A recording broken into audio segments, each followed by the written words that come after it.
once again, welcome back to the Dragoncast podcast thing, where sometimes we talk about Dragon Ball and stuff. It has been a very long time once again, although not a very long time if you just watched the previous episode that was on Halcyon's channel 2 weeks ago. But yeah, we're back. We're trying to make a regular schedule. Hopefully it will last for longer than like a few weeks, and that would be great. So yeah, I'm here, Zion is here. We're here to talk about Dragon Ball. Anyway, so last episode we got up to episode 65 when everything with basically the Tao Pai Pai thing conveniently just like ended right there. No, 64. Sorry, 60. Yeah, we ended episode 64. Yep, we did 61 through 64. By the way, so last 2 weeks ago was the big return of the Dragon Cast, and like I'm really annoyed, Gabby, because this is something I need to bring up because I had like this image in my mind of what I wanted to do for that like return episode, and because of just the universe just refusing to bend to my will, I was not able to make it happen. What I wanted to do was like I was gonna surprise you and everybody with the podcast starting black screen and just audio of like the dragon being summoned and Shenlong going, state your wish. That would have been so cool. And it was gonna be audio of me going, can you bring the Dragon Cast back from the dead? And he's like, your wish is granted. And then it was gonna kick into the theme song. I could not, for the life of me, get 5.1 audio of like any friggin' scene of the dragon. Like I was like, let's go to one of the episodes that I have. All of my episodes that I have with English dub audio is Dolby Digital, like 2.0. I'm like, shit. Does that matter? I don't know how audio works, so...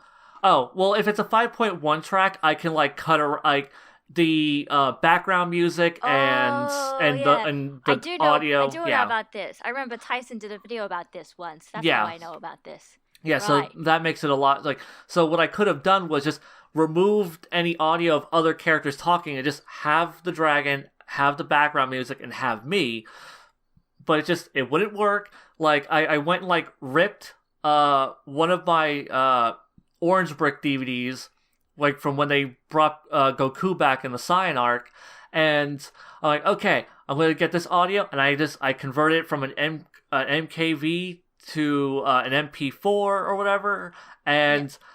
But every time I did the conversion, it refused to like bring over the audio. Like if I did it as a 5.0, it just wouldn't give me it just wouldn't have audio. And if I did it, and the only way it would give me audio is if I did it as like 2.0 or mono. And I'm like, no, I need the 5. And I spent like 3 hours before I said, fuck it, I need sleep. It's like 4 a.m, and I want this to be uploaded before I go to work. I mean, like, now I'm just thinking maybe you could try, if you could have found, like, some from, like, assets from video games or something. But I don't know what websites have stuff like that. Yeah, like, it was so frustrating. I was like, God damn it. This is why I just wanted to do videos, because they take a long time and you have to learn things that I don't know.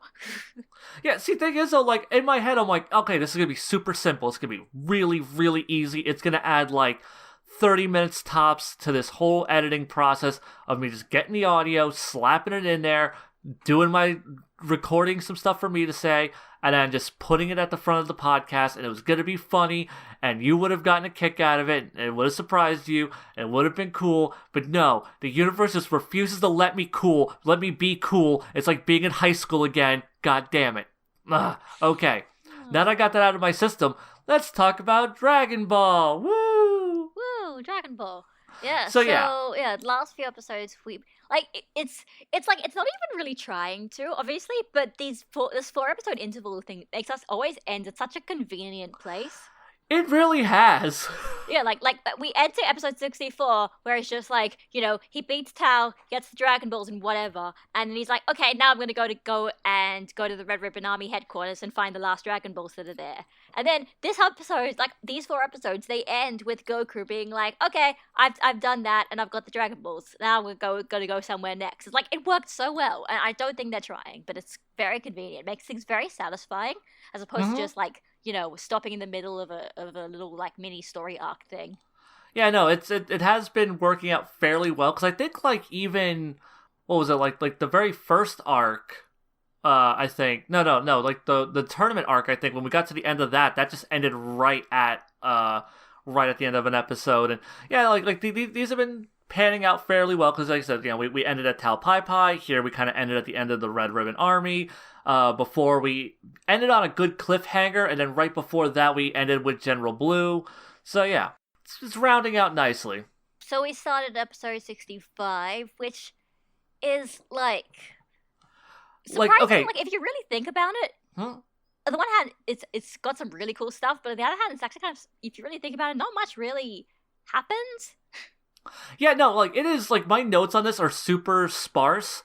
And like literally one of them is just a weird translation thing. Like literally you can sum up this entire episode as Goku flies to the Red Ribbon Army headquarters and doesn't even get there yet. Because it's like characters just kind of talking and okay, something I need to bring up. First off, the episode begins, another filler scene with Red and Black, and literally the fucking note I took is just, did you know Reddit was short and hates it? Oh man, you're getting more annoyed at that than I am. It's just gulping filler scene. I said. Yeah, no, like at this point, like it's just washing over you. But I'm like, God damn it, like like when you're doing the same thing over and over and over and over again, it's like, yes, okay, make it like. I will admit this one was a little funnier because he had like the golf cart that like raised his seat up. Oh yeah, that was good. That was a really good visual gag, and I appreciated that. Also, but like this scene does not line up with what we saw last time, because last time Red was like all freaking out the last episode, and he was indoors, and then this it's like he's just on a golf course, and I'm like, it's been like 5 minutes, if even. So like what? Yeah. Speaking of like discontinuity with are you gonna bring up the Tau thing? I sort of quickly skimmed through some bits of the manga before this, but I'm not exactly sure. But okay, so last episode, did Goku say that there were 2 Dragon Balls at the Red Ribbon Army place? Because according to me, I wrote here that he says the last 2 Dragon Balls are at the Red Ribbon Army place, but then here they say that they have 1 Dragon Ball, and then there's just that one is just currently being retrieved by Violet, and I'm just kind of like, I don't remember exactly how the manga did this either, where it's just like, so clearly what happens is once Goku arrives at the Red Ribbon Army base, there's just 2 Dragon Balls there, which is kind of a little bit, alright, fine, okay, I guess it makes sort of sense. But it's like when, like, I feel like between all these episodes, there's not really a consistency between, like, where all the Dragon Balls are at any given moment. Yeah, and I have a feeling that probably has more to do with the writing staff shuffling scenes around, because there's a lot of scenes shuffling here. Like we don't even get to the point where, like, Goku even makes it to the Red Ribbon Army base, but we are seeing scenes that happen after, like, that are happening during Goku's attack on the Red Ribbon Army hideout, like, or headquarters.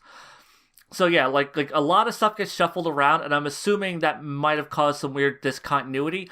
The thing that got me, and so they talk about Tau quite a bit in these episodes. They're like, Tau should be here pretty soon. Is Tau on his way? Oh, Tau apparently has the Dragon Balls and he's coming back. And I'm like, wasn't there a filler scene where you guys said that you put a tracker on Tau and you're like, oh no, Tau's dead, and oh my god, I completely forgot about that. Oh, yeah, I didn't, because it was such a stupid freaking line. I was just like, how the hell did you get a freaking tracker on? What? Like, plus those clothes were blown up, because like that scene was already dumb enough. But and now it just doesn't make sense as to why they would think that Tau was there, because I thought he was dead. Wow. Yeah. Because like Red's just on the golf course, just it's like, oh well, when that Tau gets here, we'll get the last Dragon Balls and we can make our wish. And I'm like, wait, what? And I'm like, maybe that's just like a weird filler thing, like that they fucked up. And like but then we get into like stuff that's from the manga. They also frequently bring up Tao. In fact, Tao is brought up multiple times. It's like, oh, is that Tao? That isn't Tao. Oh, Tao is approaching. So yeah, like they are completely unaware that Tao is dead in these episodes, even though last episode they were like, fuck, Tao died. So basically, here we are getting to see the consequences firsthand of them just trying to like, all right, we need to put some more filler scenes in. Let's put some more filler scenes in. Let's put some more filler scenes in. We can't overtake the manga. Yeah, it's so weird though, because like it's like those like these chapters obviously would have been out already. You know, like these scripts probably would have been written. Like nobody like went, oh wait, don't say that about Tao. I mean, okay, listen. In Dragon Ball Super, we had a thing where like the different writers seemed to forget that Frieza was being knocked out like 3 times in a row. So it's okay. This stuff seems to still happen. True. I mean, what was it? One of my favorite Toei weird continuity things is in the original Cutie Honey, where like the villain finds out Cutie Honey's secret identity in 2 separate episodes. Oh, of course. Like finds out her identity, and then 3 episodes later finds out her identity again. But that was the time she actually finds out. And like there's no like explanation for why she doesn't remember it the first time. It's just literally like they wrote like the same the villain figured out the hero's identity at episode by 2 different people, and nobody cross-referenced it. It was just I wonder Cutie if Sailor Honey... Moon does that. Because that's Say very what? episodic. I wonder if Sailor Moon does that at some point. That's very episodic. I don't think so. Like, I feel like with Sailor Moon, like, at least with Sailor Moon, like, usually what they did was they would pull one thing from, because, like, usually each chapter of the manga introduced, like a gadget and a character and a villain and a whatever, and they would take all those elements and they would spread them out over episodes. Like in this episode she gets the pen, and in this episode she meets this person, in this episode this villain shows up. Anyway, we should probably actually get back to Dragon Ball before we start. Oh right, yeah, no, this is a Dragon Ball thing. I need to say though, you know, despite me talking about last week about how filler is so awful, blah blah, and I hate filler, you know, I think the filler in these chunks of episodes actually wasn't that bad at all. I feel like I found a lot of this quite actually watchable. It didn't make me be like, why is this happening? Why is everyone just stopping to do other things? This doesn't make any sense. I think what helps is that like we're dealing with Goku actually like just in transit, like he's not actively doing like the hero thing. He isn't doing a specific task. He's just on his way. So like this is like the breathing period where we get to like, okay, chill out. What is everybody doing? Also, like this episode kind of retroactively gave me a little bit of appreciation for Bulma's Goku locator, because like, you know, we see her talk about building one, and then she's working on building one, and then we get another scene of her finish building it, and then it shows up to find Goku, where like in the manga it's just there. That happens, yeah. Yeah, it's just like I guess so. Although of course it's not without its, let's drag that little subplot out a little bit more, because of course it's like, you know, Bulma's gonna try and make the spy camera thing, and it's not working. Yeah, no, and the Muten Roshi's gonna like, I'm gonna go look at some titties, and then the Muten Roshi looks at a man's naked ass and he throws up. Comedy! Funny thing, I was gonna say, funny thing that I saw, yes, clearly we know what Roshi sexuality is now. Yeah. As if that was ever in doubt? I mean, no, but like, is it more just like, you know, nowadays I feel like you wouldn't do that, Joe. You wouldn't be like, I'm gonna go and see a naked woman, and oh no, naked man, that's not possibly interesting at all. No, how dare. I don't want to be gay. Okay, shonen manga isn't really known for I know being... it's not. I know it's not. Yeah, not really known for being the most I don't really PC. feel like I see that often. Yeah, and I was just gonna say, like, also, Dragon Ball Super, the Muten Roshi locked himself in a room with a very unwilling girl. Okay, let's talk about. All right, actually, let's not talk about this stuff anymore. Okay, actually, one thing that I think I actually did kind of enjoy is, okay, basically everything with like General Colonel Violet. Yes. Yeah. So, like, I forgot exactly what does she do in the manga again? Literally, she's in it for like 2 panels. Okay. Of course. Like all you see of her in the manga is she like delivers the Dragon Ball, and then that's it. Like, even the scene of her getting paid, like here's your reward for bringing us to Dragon Ball, that doesn't even exist either. Like literally, it's one panel of like a panel of her like turning on the Dragon Ball and him like, good work, soldier, and that's it. That's all you see of her. Wow. If you see her again, I must have missed her in the panels, but like as far as I can remember, she was only in like 2 panels. So her entire subplot that they actually built, it's kind of weird. Like in the tail end of this arc, they introduce a new character in the Red Ribbon Army, and like they actually like give her like a little adventure and like a side quest, and like she kind of adds to the chaos in the big climax. I actually kind of enjoyed her shenanigans that were going honestly, on. We'll get I did to as it. well.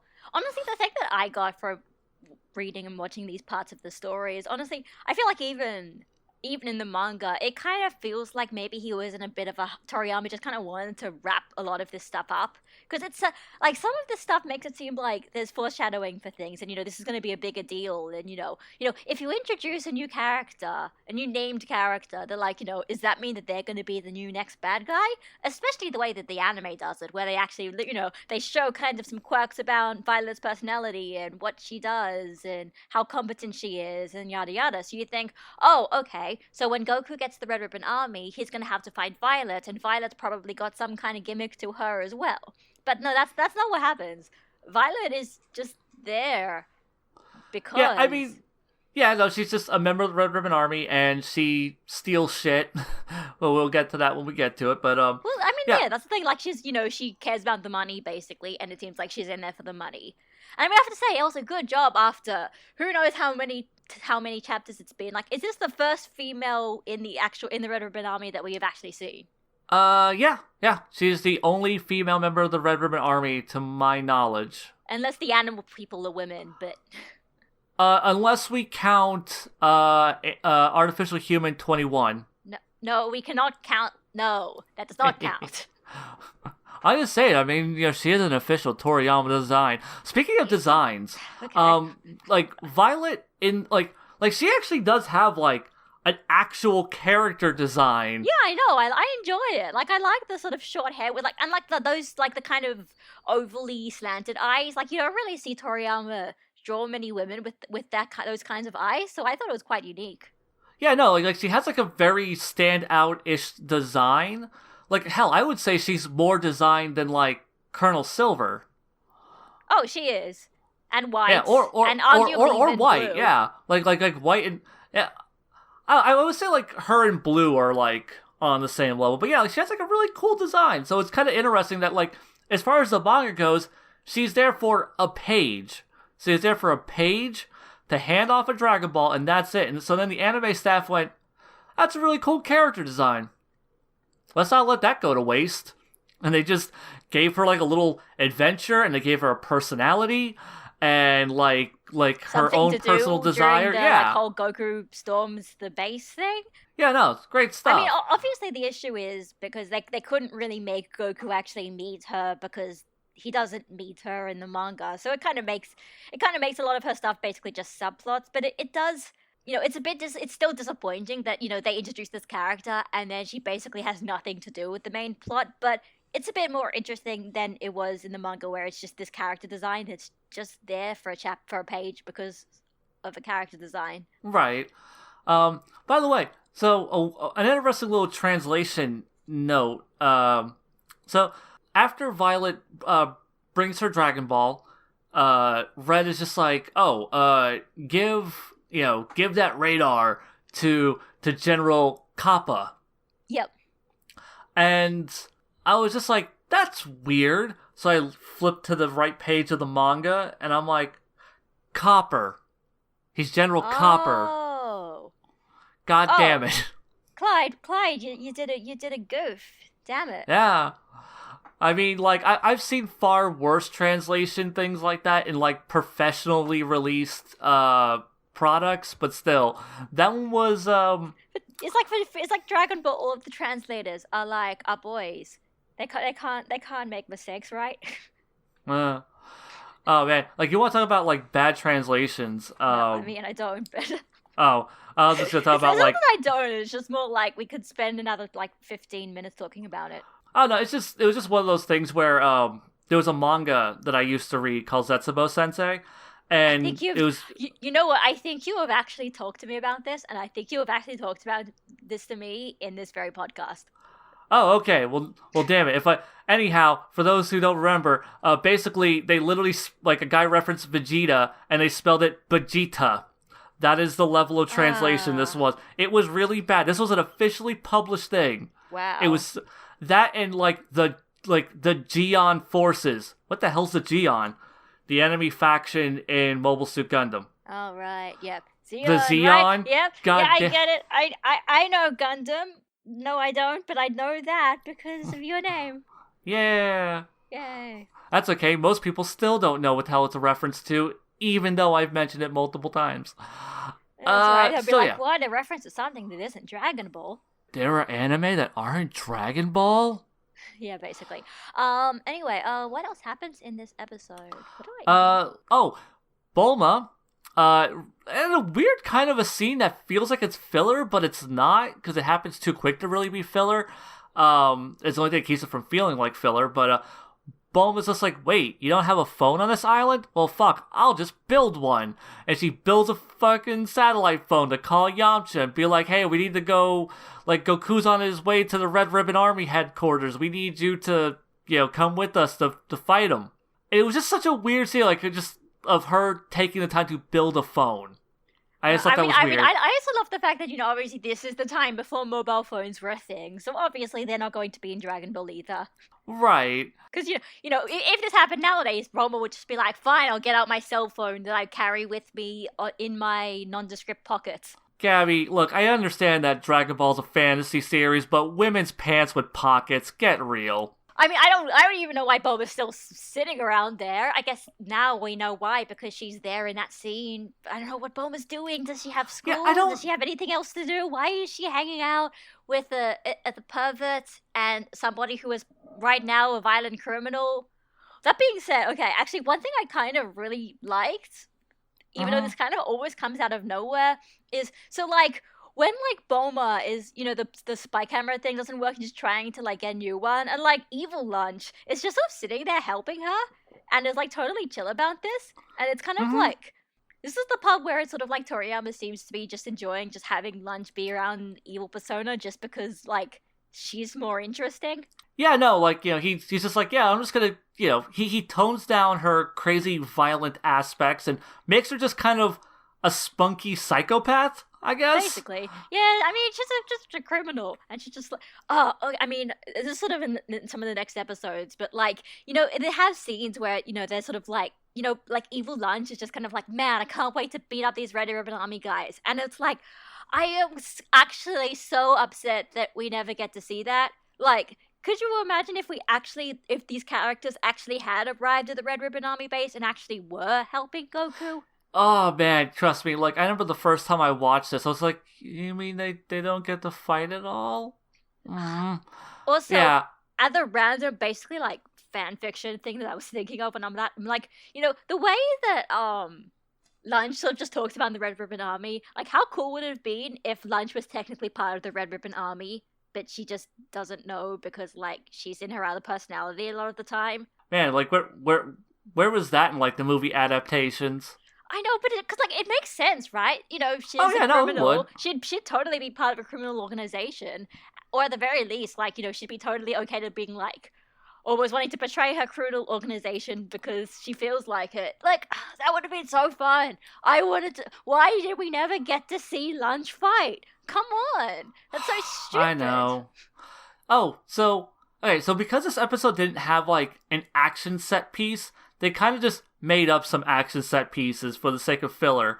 And like one of them was with Violet escaping like some tribal guys while she's trying to get the Dragon Ball. The other one though, I thought was kind of funny because it was the Goku locator like flying towards the Red Ribbon base and being shot at, and it's just like zooming through like all the bombardments and like machine gun fire, and it was kind of dumb and kind of cool. I honestly really enjoyed that. Like, I think it just looked really good. Like, the way good. They kind of did all the like the particle effects and like the snow. I thought it just made it look really cool. And like, I don't always say, look at Dragon Ball Visual and say, well, early 1987 things and say, that looks really cool. That looks really cool. So, that was honestly really nice. Well, actually, also, random other fun fact here. So, the spy robot goes ahead of Goku, and so Goku's like, the thing's even faster than Kintoon, and is that even possible? Yeah, no, that's something that got me. Like, when that happened, I was just like, that's weird. Is Goku just kind of coasting by in slow-mo? Like I already find it weird that, like, Bulma made a device that was able to locate Goku in general. It's like, why would you need that? Yeah, exactly. Like, does Goku, like, let off Goku waves that you can use? Like, what? yeah, it's just such a weird thing. It's just like, you have a dragon radar.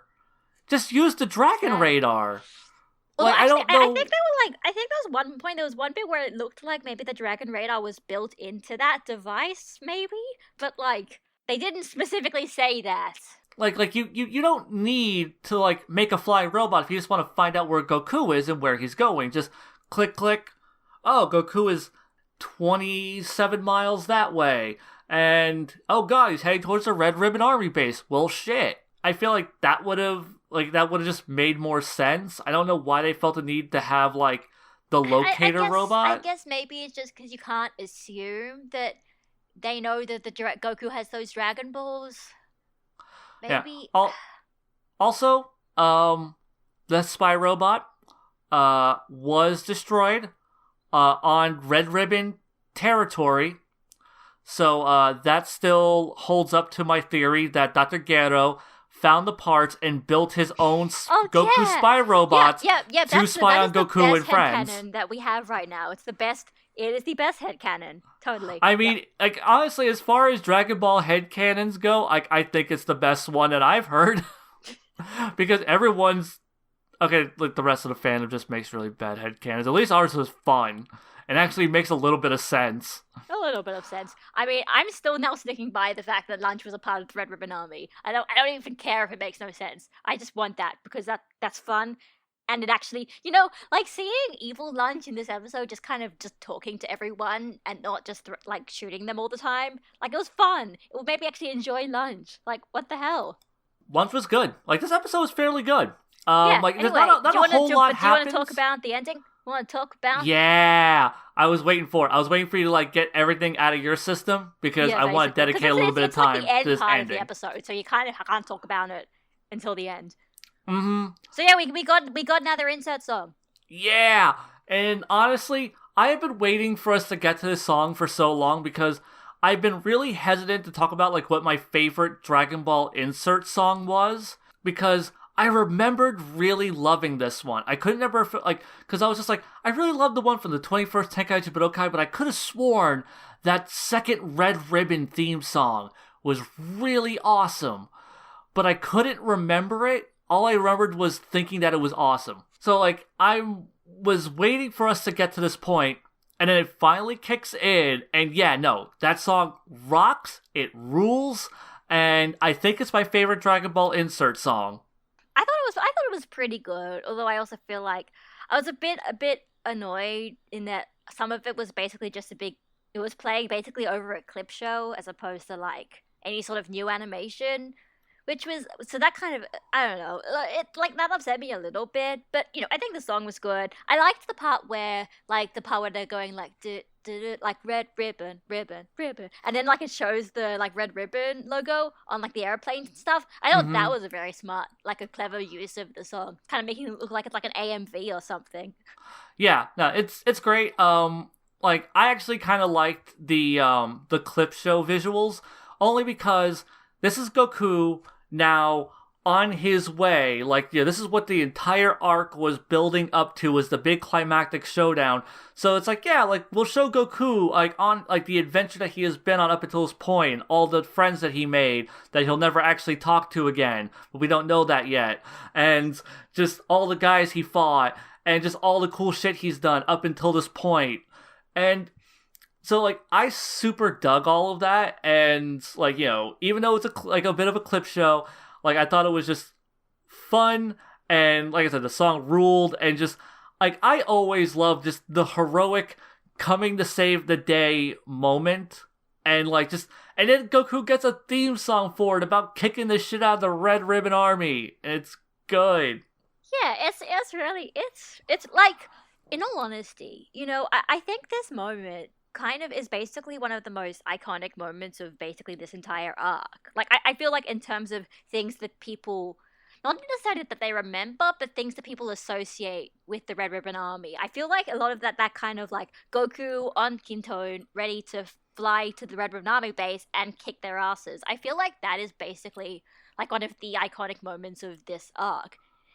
In a way, it Yeah. doesn't really mean that much. Like, it's kind of a bit of an anticlimax, but I think like that kind of symbol, the symbol, I feel really caught on quite a bit. Yeah, I'm gonna say this though, like I'm realizing just why I thought like the anime handled the Red Ribbon Army arc better is because like there are like so many cool little moments that the anime adds, and like I feel like I just conflated certain episodes together. Like, because I honestly had remembered the insert song completely wrong. I had remembered it being at the end of the Killing Tao episode. Like, they killed Tao, Goku gets on the Kinto-un, Yeah, and I he mean, that's flies. what I assumed as well, to be honest, because that like kind of makes sense, I guess. Yeah, so like there's so many like events in this arc in the anime version that like I had conflated in my head that like built a better version of like what I thought the Red Ribbon Army arc was. And now that I'm going through and rewatching it, I'm like, oh man, those pirate caves really dragged ass, and they really. You're gonna like be on your deathbed and be like, oh damn, the pirate cave though. my dying words. That fucking rope, man, that was stupid. So yeah, I really enjoyed this. I mean, I think this isn't like anywhere close to one of my favorite insert song things. I think for me, just in terms of a lot of, I feel like early Dragon Ball insert songs, I think they're kind of like, they're a bit more sort of almost like generic in a way, and also kind of like we know at the end of the day this is just like a kid's action show, and we're gonna like frame it like a kid's action show as opposed to like taking itself completely literally. I don't know. That's just me though. Yeah, I mean, I don't know. It's fun, it's adventurous, and that's what Dragon Ball should be to me. It's like just fun and adventure and martial arts and friendship, and it was cool, goddammit. Like, I don't need to explain myself. It was cool, and that song was awesome. You are definitely allowed to like things. Actually, fun fact, so basically, when I watched this and I was like, oh, this is the insert song. Oh, that's cool. Oh, they put it in a clever way. Oh, I like how they made the ending narration play a little bit earlier so you could end it off on the insert song. That's also clever. So basically now, like what I do normally now, every time I see like an episode of a long-running show and I'm like, man, that one was really like way more like emotionally compelling than usual, I go up and see who directed it. Mm-hmm. And so this episode was directed by Daisuke Nishio, who is the series director. I think for this one, for Dragon Ball as well, although like with other people, but also for Dragon Ball Z. Also, he did for Tariwa Pretty Cure. So it was like, I was like, okay, that makes sense. Hey, it's a big fancy episode, and it was directed by the series director. No wonder it's like got kind of a bit more attention to detail and kind of just feels a bit cooler than usual.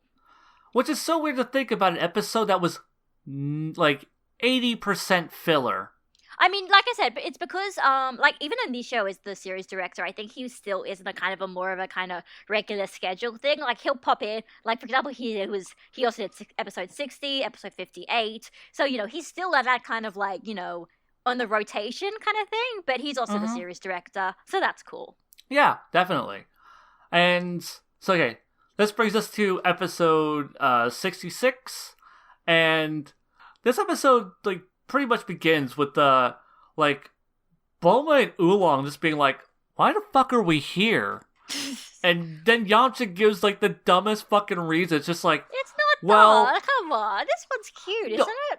I thought it was. I thought that was so cute. Like, it's cute. I mean, I don't know. It's not exactly very practical. It's just like, oh, you guys could contribute in your own special way. You could be our meat shields. Like, it's not very practical, but like, I feel like Dragon Ball hasn't gotten to the point yet where it's like, you just know that it's just no possible way that Oolong or Bulma can do something. I mean, Oolong and Bulma were on the first adventure, and they were contributing in their own unique way. Like, I don't think that's too out of left field for Yamcha to say.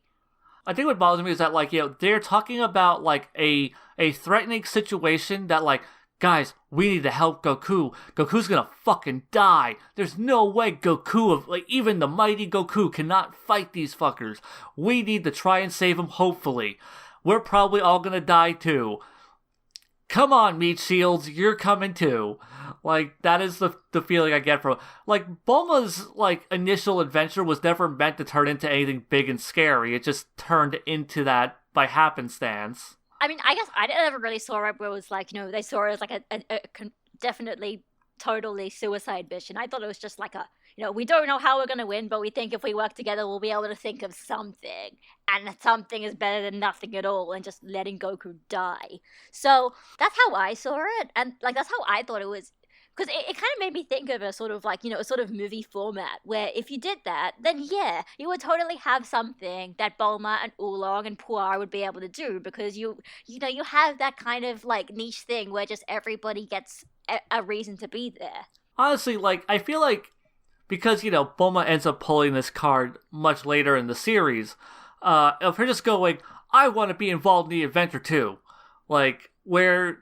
Like, here, she's just like, fuck no, I don't want to go. Why am I here? I mean, really, this is stupid. She's the one that, like, starts telling Yamcha about it, though, right? Like, she's still so... Well, yeah, she's the one that drags Yamcha into this. It's like, yeah, like, you and the Muten Roshi and the girl with the machine gun and Kuririn, yeah, you guys go do your thing. Like, that would make sense. But, like, the fact that Yamcha gets... Because, like, I could see, like, maybe if Bulma just got a little headstrong for moments. It's like, yeah, let's go kick some ass. And she just grabs Oolong, throws his ass in, and she jumps in, and they're halfway there, and she goes, oh, this is a dumb idea. Why am I here? I probably should, like, I don't know. It's just, Yamcha bringing Bulma just comes off as a really, it's just, like a contrived reason to have Bulma there. Basically, it's just like, oh, it's the old Dragon Ball gang. We got them all together. Here comes the Dragon Team to help Goku. I don't know. It bugged me. I enjoyed it, but and I'm also wondering, because don't they also do something similar to this in Piccolo Daima as well, including Bulma? So it'll be interesting when we get to there if we sort of compare this and what exactly the point is of, bringing in Dragon Ball cast of people. Because, I mean, I think that's the thing. I think at this point right now, I haven't really gotten to the point where I'm like, Dragon Ball is a story where you're Goku or you don't do anything and just accept that. I feel like it's not that completely that yet. So I still kind of have that, like, idea where it's like, oh, yeah, no, I'm sure they could do something. There could be a reason the Bulma's there. So then it's not, of course, but, Also, okay, I just need to, I didn't look this up. So, okay, so that whole thing about Krillin, like, swimming to the shops because they ran out of vehicles and they pick him up. Like, is that in the manga too? That is in the manga. It's such a weird thing too, because very weird. Like, I guess it makes sense because they said that they didn't have any vehicles, I guess, but like, it's like, okay, we're gonna have to find. Also, how did they find Krillin? Like, he's just in the ocean. Yeah. Did they have a Krillin locator as well? Well, like Yamcha says, it's like, or like the Muten Roshi says, it's like, oh yeah, Kuririn should be around here somewhere. Like, we sent him swimming to go do grocery shopping. It's the ocean. And like, it's so weird. It's like why have this scene? Like, why couldn't he have just been at Kame House? Why do you have to have an extra scene? Wait. Oh yeah, because in the manga, because in the anime he wasn't there the whole time, right? Was he there? In a Kame House? Yeah. He only leaves to go to the pirate cave, and he's like, man, fuck this Red Ribbon Army shit. You didn't tell me about that. And then he goes back to Kame House with Bulma. Okay, and Goku but then drops he's not them off. in some of those filler scenes that were in previous episodes. So what was he doing? I guess retroactively he was just always going to the shops this entire time. Maybe? I don't know. I just know that, like, it's kind of weird that, like, because I didn't even realize that Kuririn was missing until they were like, oh yeah, we need to get Yamcha and blah, blah, blah, blah. I'm like, where's Kuririn? And I flipped a couple of pages in the manga. I'm like, oh, there he is. Wait, is he just swimming? Why? And then we got to that part of the episode. I'm like, grocery shopping. That's what it is. Which is really weird because the last time, like, everyone was gathered at Kame House, Kururin was also gone that time, grocery shopping. It just seems to be Toriyama's... He's just shopping all the time. Yep. Yeah, except last time he had lunch with them because, they had a vehicle, and this time they didn't have a vehicle, so he was just swimming by himself. But still, a boat. Didn't he use a boat to get... Whatever. I feel like the boat got destroyed. No, he had a submarine. No, but I mean, he had a boat to get to... When he first arrived at Kame House. He used a boat. Oh, Kururin, like his little rowboat. Yeah. That probably got, swept away a long time ago. I don't know, yeah, but I don't know. It's just because it's funny, because, it's interesting hearing that that's in the manga as well, because when I thought, when I was looking at these episodes and thinking ahead to how I know this goes, I was sort of like, I bet this is just all the anime just adds all these scenes in just to, because they have nothing else to do, and they're might as well have more scenes of these characters, even though we know that they're not going to do anything. But, no, the fact that the manga did that as well. It does legitimately make me think that Toriyama was going to do a thing where everybody helps Goku with the Red Ribbon Army, and then he's like, nah, I can't be bothered. I think it would make more sense for Goku to just annihilate absolutely everybody in the army base. So, yeah, never mind. That's what it kind of feels like. I don't know if that's true. It might not be true, but... I can agree with that. And, okay, so... We're going to get to one of my favorite parts. Okay, so Goku, he's now approaching the Red Ribbon headquarters, and they start, just bombarding him with cannon fire and machine gun fire and missiles, and he is just dodging and weaving all through it like a totally cool, awesome person, and it looks really cool. And once again, it's that fun, adventurous aspect that I really love. It's like when I think about this arc, it's little moments like this is when I remember, I remembered this whole thing being so cool, and it is still really cool. And then Goku, after doing all of that, gets to the Red Ribbon HQ, and he does the whole, this is my favorite scene in anything ever, which is the storming the castle sequence, where heroes arrive at, the villain's, fortress, and now we need to, storm it and fuck up everyone between us and the main baddie, and except now it's just Goku by himself, and he is just wrecking his way through the Red Ribbon Army like a dynasty warrior, and it's awesome.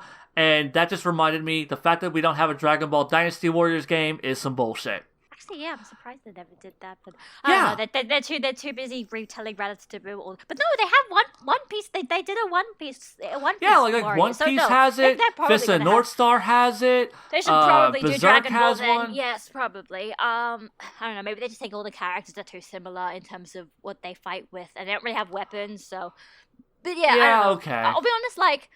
This is also one of the things that people associate with the Red Ribbon Army. I personally, I enjoy it, but at the same time, remember before where I was getting all annoyed about how it just seems like Goku just murders people in this arc? Mm-hmm. So, yeah, this thing is just all so is Goku just killing everybody? No, he's just sending them to the next dimension, it's fine. Because, he's going around and, beating up the enemy helicopters, and then they explode, and then there's one point in a later episode where he knocks a table into the guys and crushes them into the floor, and it's okay, so is he killing them? Then all right, I guess. I don't really like the stories where it's just the hero actually kills and hurts a bunch of, because I say, you don't know that every member of this army base is evil, so it for me just kind of feels like they don't really deserve to get their asses kicked, really. If they it's all self-defense, to be fair. They are going after him. This is a totally personal morals thing. I'm just I don't really like that trope when it happened, because I'm just always you don't know if all the people here deserve this. They're just getting, especially if they're actually going to get killed. It's like in those the action movies where they do this with guns and they do totally shoot everyone, and you're mm-hmm. Some of these guys are just doing their job, and they had no idea that they were going to do this, and you just go around shooting these dudes. Thanks. Go one, guys. Like, yeah, no, it's unrealistic to like have a story where like there'd be like a hero storming a base and they're not just gonna shoot everybody. But I don't know, personal gripe. It's not a bad thing. It's just a thing I don't enjoy that much. Never watch Gundam, because Gundam will completely acknowledge the fact that, like, yeah, no, the Zeon forces, they're just a bunch of people fighting for their independence. And our hero's gonna murder them. Oh, fun. Yeah, that's war. I mean, but it's over a Dragon Ball and over some guy who wants to be taller. But yeah, no, like, I will say Goku is pretty justified in wrecking these guys, because they are a bunch of child murderers, or attempted child murderers. Well, realistically, we don't know that every person who is in that base is a child murderer. That's the thing. But like I said, every single guy in that base was running at Goku with machine guns or rocket launchers. Yeah, because they said this guy is storming our base, and it's like our private and that guy property, is a child, and you can't do that. I'm just saying that, like, Goku's acting purely in self-defense. Yeah, I mean, let me say, like I said, I understand it. It's just, I just don't really like it. I think it's why I really prefer later parts of the series where Goku is like, yeah, no, I'm gonna beat up a whole bunch of dudes maybe if they attack me first, but they have to attack me first, and also I'm not going to kill them specifically. All right. It doesn't bother me. I've gotten used to Goku being a soulless murder machine.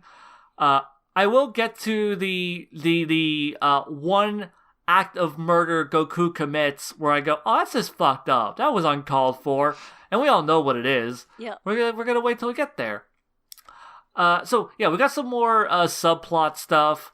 Yamcha and company get shot at. Violet is stealing money and running away, so we can still get some more stuff with her.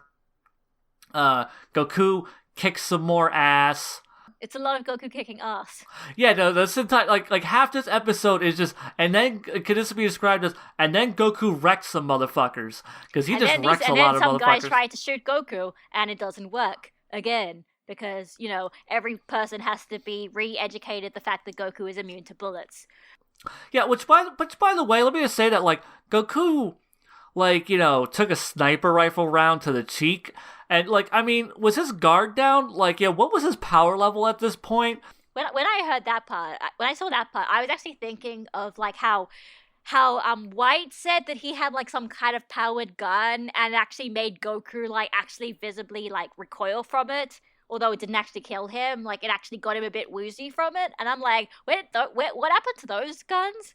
Like, this just feels a little bit too easy. Like, obviously it's deserved because, like, he's gone through a lot of, story arcs to get to this point, but it in some ways, it does feel like he's basically playing a video game right now. Yeah, no, like there's a reason I called him a dynasty warrior. like this is just Red Ribbon Army Musou, and Goku is just Lu Bu, just cutting his way through everybody. But yeah, like all this is happening, and like I love how they keep juxtaposing like Goku wrecking the Red Ribbon Army with Commander Red just being like, throw more guys at him, fuck him. Like, there's no way this punk-ass kid is gonna fucking bring down my army. Keep throwing. What do you mean they're losing? Throw more guys at him. I mean, I think the best part is the part where, there's an elevator and Goku sees the Dragon Balls are above him and he just punches through the ceiling to get in, and then, like, Red's like, I refuse to let us be beaten by a kid who doesn't even know how to use an elevator. Right? Yeah, it's great. Like, that's... Yeah, it's just full of great scenes. Like, this whole episode, for me was pretty damn enjoyable. Like even when, like, it kind of cuts away to, like, break up the action a little bit, like, we still get to see other characters doing stuff, and they're all mixed up. Because I think what helps the filler in this is, like, everybody is convening to the same point. Like, so when we cut to Yamcha and company, they're not just hanging around going, gee, I wonder what Goku is up to. It's, we need to get our asses to Goku and help him. When we see Violet stealing money and, like, running past all the soldiers, like, she is actively involved in the situation in her own little side plot in that same area. Red and Black, freaking out, all the extra scenes of them, it's fine because they're actively, like, reacting to Goku wrecking their base. like just like a half a mile from where they're located. So yeah, it's like the filler works here. Like it helps break up the action a bit, and this episode was just fun. I enjoyed it a lot. I think this part of the story, even especially in the manga, in fact, I think it was a quite ambitious kind of thing to draw and to write and to show, because like there are so many different perspectives, and it's not just Goku goes like in a straight line to a place. Like, he's going from ceiling to the floor to the ceiling to like the upper floor, lower floor. He's going around the corners. He's sort of, he's jumping up in the air. I think it's definitely unique, and I feel like it's a very unique kind of part of, you could almost say, like action choreography in Dragon Ball. And I don't think they've really attempted something like this before, or even really after. Yeah, I feel like this is like the only time in like the manga that like the environment really becomes a part of, like, like you talking about, like Goku running through, like turning down hallways, or like running down halls, or like he's in an open area and then he's going up, and like he's like literally just exploring this base, working his way towards the final boss. And like there's a whole spatial element to this entire encounter that you do not get in later Dragon Ball stuff, because either like by the time we get to Piccolo doesn't have a big fortress. Goku just fights him outside of like the king's palace, and then every fight after that is either like a tournament ring or a barren wasteland, and that's it. Basically, that's all we're gonna get. It's kind of interesting. Like the way I was sort of thinking about it is, it's almost like you kind of have sort of like two sorts of fights in this kind of story. Like there's like the full-on kind of shonen fight where it's almost more like a puzzle, where like the character has to like solve the puzzle through fighting in like the right way. And then you have something like this where it's basically just like, I mean, I don't want to call it, I don't want to say this in a bad way, but it's like the mindless action. It's like, what exactly is happening in each situation. You don't really need to like pay attention to every specific little action, because those are going to matter. It's like Goku is just going through this area in a kind of almost realistic way. I can agree. Yeah. I think obviously there's benefits to both of them. I think sometimes I enjoy the shonen fights a bit more, just because like they're a bit easier to remember at the end of the day. Like it's a bit harder to sort of narrow on a specific part of like Goku storming the Red Ribbon Army headquarters. That was really cool. But I think for something like this, it was ambitious, it's quite different, and I think it was done well. Yeah, I agree. And like I said, like I like this, just because like it's a lot of fun. We get to see Goku be the super strong guy, just going up against regular dudes. Like Goku is now on like such a ridiculous level of power that he is just plowing through these guys, and it's like a catharsis. Like we have seen Goku and his progression, and we've seen him fight all these stronger guys, and now we just get to see him go through like the putties. Right. And it's awesome. I was gonna say, I wouldn't really say catharsis, because like the Red Ribbon Army soldiers have never been a threat to Goku this entire time. So it's not really like he earned this. It's more like he's just really he could have done this from the start, really. It's just more like now it's actually happened, as opposed to every other point where he had something else better to do. Yeah. I mean, I'm not going to argue that. Like I said, I just think these episodes were a blast, and like I will agree that like they're not as like memorable. Like you're not going to you're not going to like put this remember like your top key 10 moments. Dragon Ball fights or whatever. Yeah, no. I will say I really do love this fight in the 10th anniversary movie. Like when we one day get to that. Yeah. Oh, yeah, okay. because that'll be really interesting. Yeah. Yeah, because that fight is so well animated, and there's like such a interesting use of space, and it has like my favorite cut of animation in all of Dragon Ball. It's really, really good. Yeah, it's good stuff. And I want to talk about like I definitely agree with you talking about it being mindless action, and I wanted to kind of take a moment to talk about the difference between, say, mindless action here and and I'm not trying to punch down on anything, but because I made a criticism of this on Twitter literally earlier today. Like mindless action in the Broly movie. Okay. All right, so Because I've been kind of critical of the mindless action in the Broly movie because it's literally just fighting. No real like clear end. It's just characters going through new transformations or going through their transformations. Broly keeps getting stronger. Nobody really seems to get the upper hand. It's just Broly, like, or like someone will get the upper hand and then Broly will get stronger and then they'll transform and Broly gets stronger and then they'll transform again and then Broly gets stronger. And it's just like this ping pong. It's just a game of ping pong, and there's really nothing to latch on. But unlike something like, say, for the Frieza fight, they don't stop to kind of be like, okay, we have gone through phase 1, now we are going to have to go through phase 2 because something has happened in this story, or we've learned something, or whatever. Because, like, there's basically, the characters start transforming, like, in the middle of the fight. It's not like they say why, they're just like, oh, okay, I guess I'll just go Super Saiyan God now, because I can do that. Yeah, no, it's so kind of dumb in my mind, especially, like, when you have Vegeta who goes through, like, base, Super Saiyan, goes into God, and then you have Goku jumps in, and he's just like, I'm gonna fight my base, and then I'm gonna fight Super Saiyan, then I'm gonna jump to God, and then I'm gonna jump to Blue, and I'm like, why? It doesn't feel like there's an escalation. It's just like Goku jumps in, and now everything resets, and we have to go through the motions again. The action in the Broly movie is entirely just, we're just gonna make it do they're just gonna do this because they feel like it. Like that's it's cheesecake. It's chocolate. It's frosting. It's all it is. It's like just a bunch of frosting. Anyway, also the Broly movie is out in Australia at any available retailer. Also, if you go to JB Hi-Fi, you could get one of two special editions. One is the Steelbook, and the other one you could get the Blu-ray, but it has a special cover with Gogeta on it. Yeah, no, I saw you bought the one with Gogeta on it, and I was just like, I thought you don't even like Gogeta. I don't like Gogeta. I didn't even think you liked that movie. Like, if I'm going to get the normal Blu-ray, or the normal Blu-ray for the exact same price, but it also has a special edition cover, what do you think I'm gonna do? Yeah, fair. Like, I just didn't buy it at all. Cover. The normal Broly Blu-ray is just underneath. You just pull it out. It's exactly the same. It's just an extra thing for the same price. Why wouldn't I get it?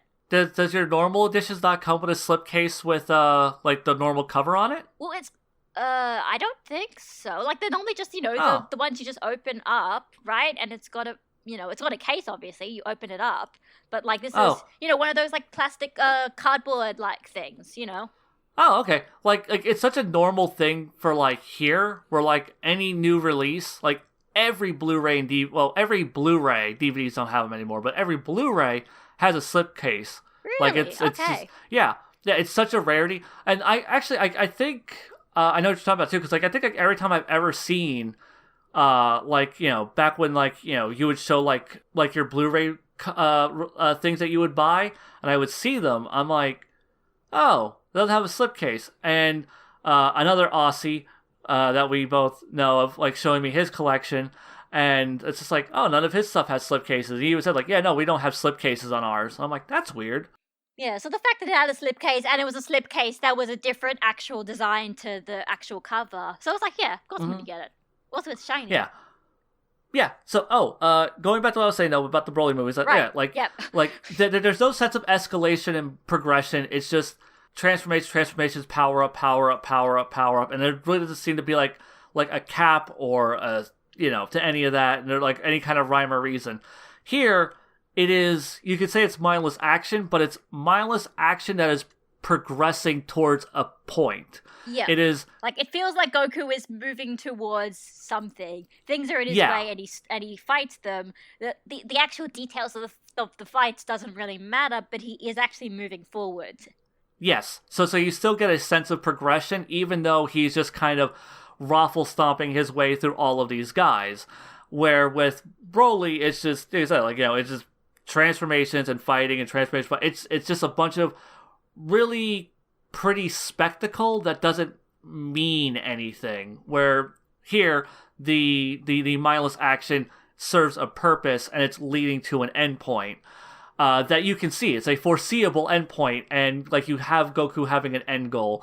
So yeah. So if anyone's wondering like how I rate mindless action, as long as the mindless action serves a narrative purpose and it feels like it's building to something meaningful, it's cool. If it just feels like now we're gonna fight, and Because we're we gonna feel fight, like it? and we're Yeah. gonna fight, and we're gonna fight. Yeah, It's if it just literally, if the situation can be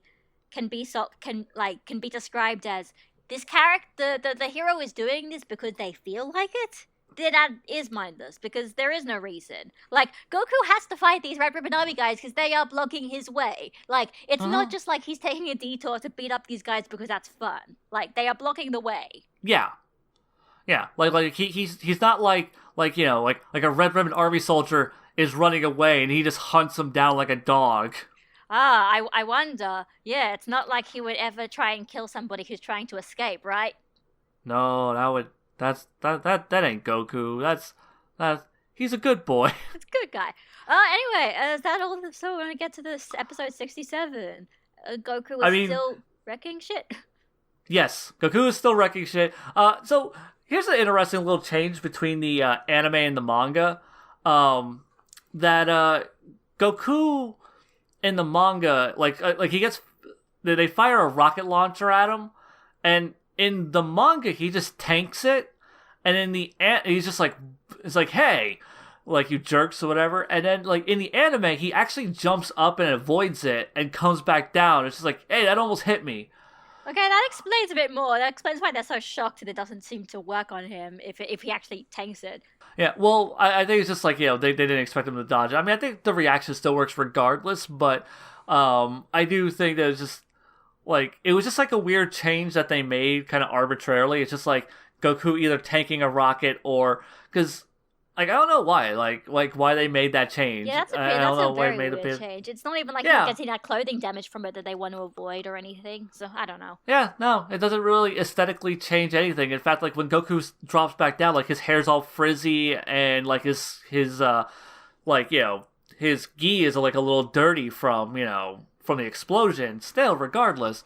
So, yeah, I don't know. It was a weird thing. Not sure why they specifically went that route. But it was just a tiny little thing. But yeah, because of, I find it interesting that, like, because of them having to reshuffle scenes, a lot of the scenes with, like, Bulma and the Muten Roshi and Yamcha and Kuririn, all of that stuff was happening during, like, the storming the castle sequence. But they basically shunted all of that, like, before Goku got to the Red Ribbon stuff. So they had to break it up with different stuff, like the Violet robbing them, or them in transit to, like, you know, to get to the Red Ribbon Army headquarters, and them, you know, dodging fire and rockets and stuff. And more action. They filled it out with more action. I did like that part at the very least, because it was at least a bit of continuity to the last time they did a filler thing, where it's like, you know, the spy robot went through those snowy mountains and it had to dodge the bullets. Makes sense they'd have to do the same thing, although obviously it's still just and Goku also got fired at whenever. Exactly. So there is a consistency of, if you are going to go through here, you are heading into Red Ribbon territory and you will be fired at. Yeah. So a scene I like is just, like, Red seeing Violet, and he's just like, Violet, you know, a loyal soldier, blah, blah, blah. And then she, like, goes to his head, like, that fucking bitch is stealing my money. Oh, yeah, no, that was good. And I also like the fact, so like I said, the anime gives her kind of a bit of, like, they kind of give her a personality and a bit of a gimmick. You know, her gimmick is, like, apparently she cares about money, and also she chews bubblegum all the time. And so, like, they sort of put both of those in there, because she uses her bubblegum to, like, attach a bomb to the safe, and then she robs them blind. I didn't even think about that. That is clever. That is good. Yeah, I didn't even think about, like, that. Like, they gave her, like, a little cork, like, you know, like the gum chewing thing, and her whole being greedy, and they combined both of those elements into her stealing money. That's great. That's great. I didn't even notice that. That's actually pretty clever. Yeah, I know, right? Good on you, Toei writing staff. You did it good. Yeah, you may have forgotten where all the Dragon Balls were, but you did it good here. Yeah. It still doesn't make up for having, you know, Tao just fuck off mid-fight, but but, you know, it was still, this is a good addition. Like, I love Violet's little subplot of just, and then she's just gonna, like, just Red's reaction of just being really proud of her, and then seeing that she's just robbing him, it's just like, hey, cut that out! Stop stealing my money! And then she's sort of like, this is my bonus or whatever it was, which is just, or was it like, I think like he literally calls her like a bonus thief, which I'm like, that is like the best, like cutest thing where it's like, oh yeah, no, there's totally a term for people who are just specifically thieves of bonuses. Like, why not?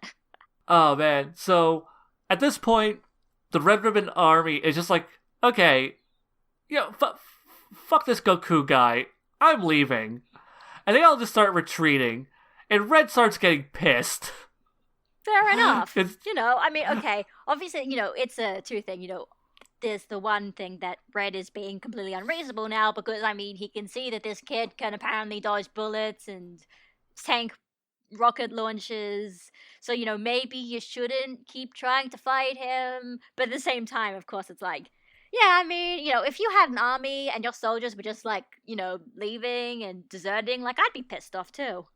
Yeah, I mean, like, it's just a great little moment, and he's just like, hey, tell them if they leave, they're all executed. And they all stop for a moment, and then they keep running anyhow. I don't know. I don't remember that, but okay, if that was true, yeah, that's pretty great, because it's like, he has like, Black. It was like, who's tell them that like they can't them? leave. Everyone's running away. Who is going to execute them? Right? Yeah. No, it's just like because he has Black go over the intercom and tell everyone that they can't leave by order of Commander Red, and they just like everyone stops in fear for a moment, and then they just continue running regardless. Yeah, that's great. Oh yeah, no, Red actually demands that Black fights Goku instead. Yeah, okay, so this is all added. Yep. This is not in the manga. So Red tells Black to stay behind. It's like I'm gonna run, you fucking fight that kid and try to beat him. And Black, takes his jacket off, and he's just like, like getting like a boxer stance. It's just like, you're not gonna beat me as easily as you beat the other soldiers and all this other stuff. Which makes me wonder if Black is even remotely a competent fighter, or if he's just bluffing. It's like, if he's not, then that's really disappointing, of course, because you think the kind of power hierarchy is because they can actually fight, but I guess not. I guess both Red and Black can't really fight at all. They're just leaders because reasons. Well, I mean, that's how actual evil dictatorships work. I mean, yes, but not in fantasy shonen evil dictatorships. I mean, Frieza. True. But yeah, I do kind of like that, like, Black, because, I mean, we've already kind of established that nobody in the Red Ribbon Army was as good as Tao Pai Pai. Yeah, true. So once Tao is out of the picture, it's just like... It's just, obviously, I guess that is the issue. It is an anticlimax, because there is no progression higher than Tao. It is just, okay, Tao was actually the peak, so actually none of this is really a big deal. Yeah, no, it's just Goku cutting his way through. So yeah, you have... Like, it's kind of cool, though, like, because Black does actually, at least in the anime, he gets to, like, he does have, like, a little bit of competency, like, because he scuffles, like, for, like, a little bit against Goku until Red hits a switch or whatever and, like, drops the entire ceiling on them to crush and kill both of them. And Red comes out just like, ha ha ha, fuck you, kid, I won, I crushed you, you're dead, blah, blah. And honestly, I kind of like that scene. Like, because, like, in the manga, like, Red is pretty much just given up. Like, he's just, like, ranting and raving and pissing and moaning until Black kills him. Here, he's just like, Black, you fucking, you go and fight the kid. And yeah, and, like, it's all part of his thing. It's like, because Red isn't strong, but he feels he can outsmart Goku and just trick him and get him caught in a trap and kill him. And if this were anybody else, it would have worked. Yeah, I mean, I think that was supposed to be kind of like a bit of a foreshadowing, because there's like one point where Goku tries to jump through the ceiling, but then he can't because it's got like metal or something, so he goes around the side. So I guess that idea is sort of like, if Goku couldn't even do that, Goku couldn't even go through that ceiling, there's no way he could ever survive getting crushed by it, I guess. Right. But I mean, of course, he just beats it anyway because he does, because it doesn't kill him, because it doesn't kill him, the best excuse. Yeah, no, he's a little tank. But yeah, like, I do love, though, just, Red thinks he's won. He's super confident now. Like, and he talks about like his wish, and Yep. what is his wish? Yep. To be taller.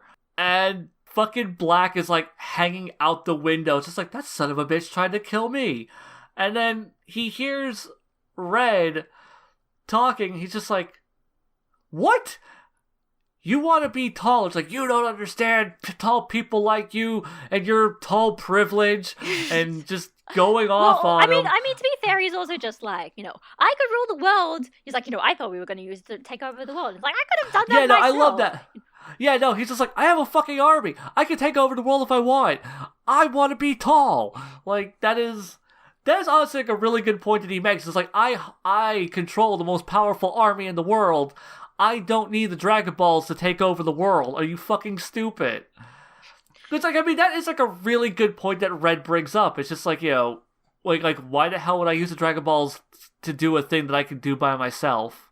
Yeah, basically. And then it's like, I think the punchline maybe is sort of a bit too long to the point that you're kind of it being a punchline. But yeah, like, it is great where Black's just like, so everything that happened, all of that destruction, all of the people who got killed, who got injured, all of the people who deserted, all of the money that we spent for all these vehicles to be destroyed, it's just because you want us to be taller?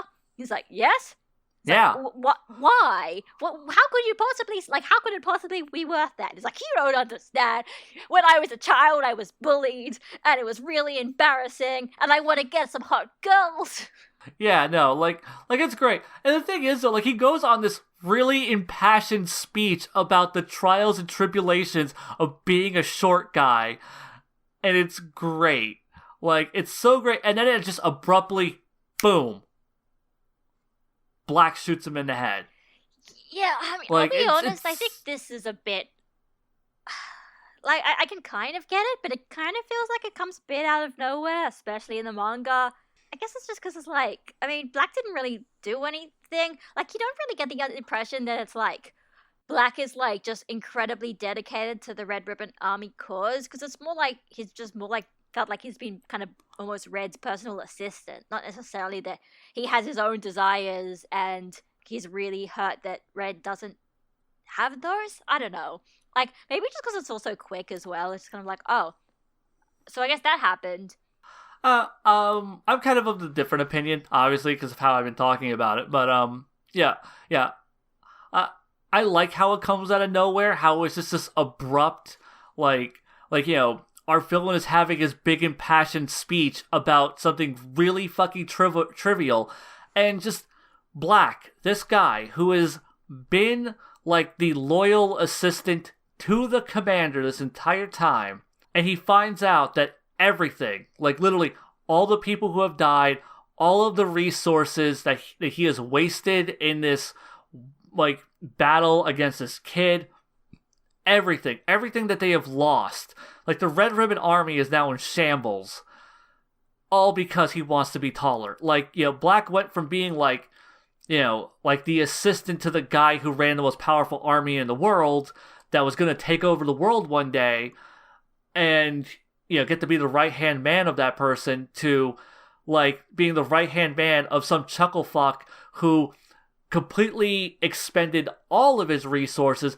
completely demolished his entire army, all of his equipment, his entire empire is gone, so there's nothing left, and also, not so he could get the Dragon Balls to then wish to take over the world, which is the end goal of the Red Ribbon Army, but to just be taller. So him just snapping and losing his shit and just being like, fuck him. Fuck him. Fuck you. I'm taking this over. I run this. I'm done with this. Like, he hits peak fed the fuck up. And, like, I can appreciate it. I can appreciate it. It's just, the way that I would think about it, but like, would that really warrant shooting him? Like, if anything, like, I would believe if Black was just so fed up about it, he would just, like, go up and leave, because he'd be like, no, screw it, this is not worth it. This is actually not worth it. You can go and face the consequences of your own actions and, going around and trying to get something out of your destroyed empire. That's what I would do. Obviously, I am not Akira Toriyama. Also, it's not as interesting, yeah. I guess. I don't know. Like, because I mean, I feel like it's a really good just take suit, because it it is so abrupt, and it's violent. It is really violent. It's really like, violent. You see the bullet through his forehead. Like, okay, great. Yeah, no, like this did not pull punches. Like, I feel like the anime version pulls the punch a little bit, but like the anime version tends to pull punches a bit with like gunfire and stuff like that, and characters getting shot. But yeah, no, like I thoroughly enjoyed that whole thing, and like I don't have too much to say beyond that. Other than that, I did really enjoy it. I like the kind of just the twist with Red, and it's kind of a joke, but then like he does like this joke reveal, but he still gives the impassioned villain speech about his goals and his like, everything he's had to overcome as a short guy, only just to get shot in the head by his loyal assistant who's been taking this bullshit for God knows how long. But yeah, so Black kills Red in a fairly violent, very cold fashion. He's just like, fuck it, I'm going to take over the Red Ribbon Army now. And then he's alive.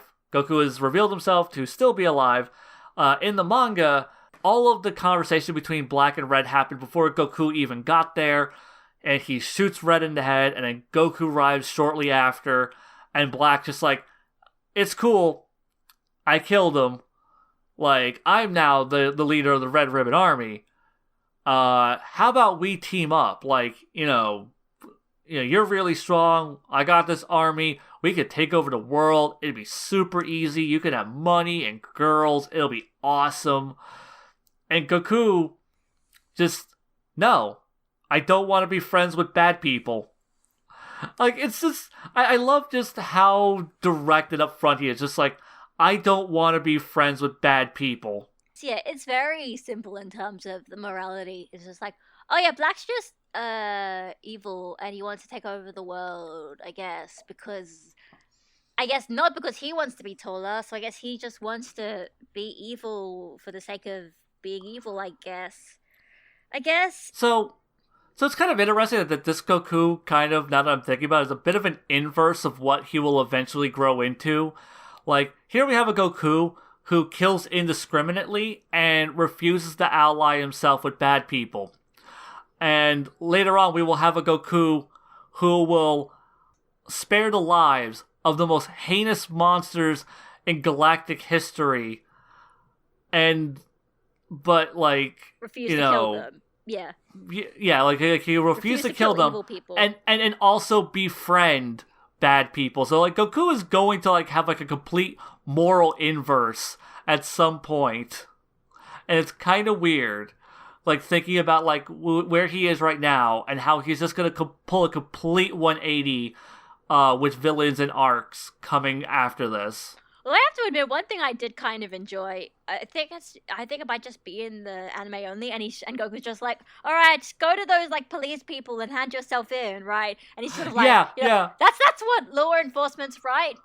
That's what you do. It's a bit funny as well because we don't really know what the police actually do or want or if they exist. Well, no, they do exist, but. I enjoyed that line too because I was just like, oh, it's a callback because earlier in this arc, he learned what the police are. I mean, nice. I think it was just more like that's like if he hadn't met him, he wouldn't know what the police were. I mean, I think it just works. I'm like I don't actually think the writers intended it to be like, oh, we're referencing it. I mean, I think it's a thing and it's an issue, and it's an issue basically the entire time. It's like, what does the Red Ribbon Army actually do, and how do people actually react to them? Why exactly do people try to stop the Red Ribbon Army? What makes them so strong? There's all these questions that never get answered, not even when they kind of, in very big quotation marks, revisit the idea of the Red Ribbon Army. We kind of really don't know much about them at all. So it's sort of like maybe the police would want to stop the Red Ribbon Army, I guess.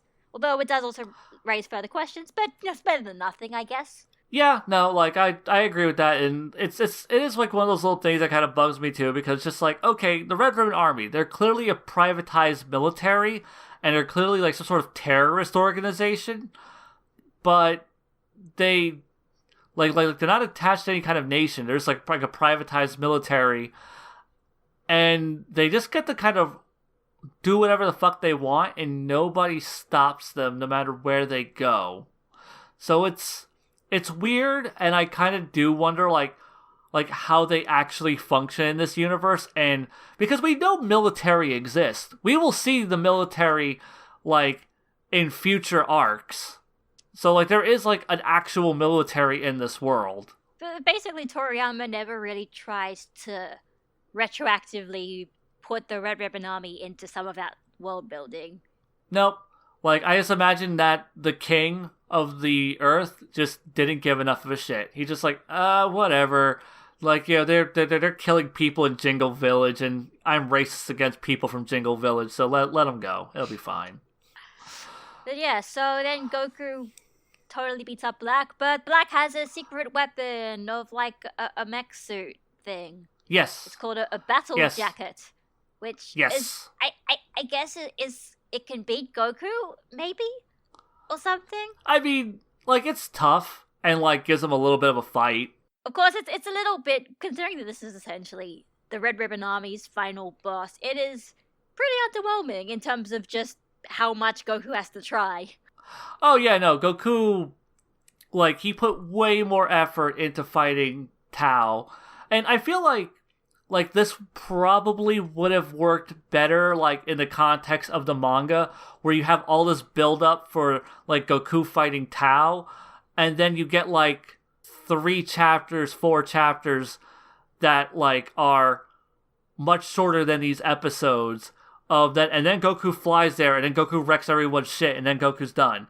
Like this is like really more of a epilogue than it is the finale. The finale was actually Goku killing Tao, and this is just Goku wrapping everything part else. Of the Red Ribbon Army or anything really at all. But yeah.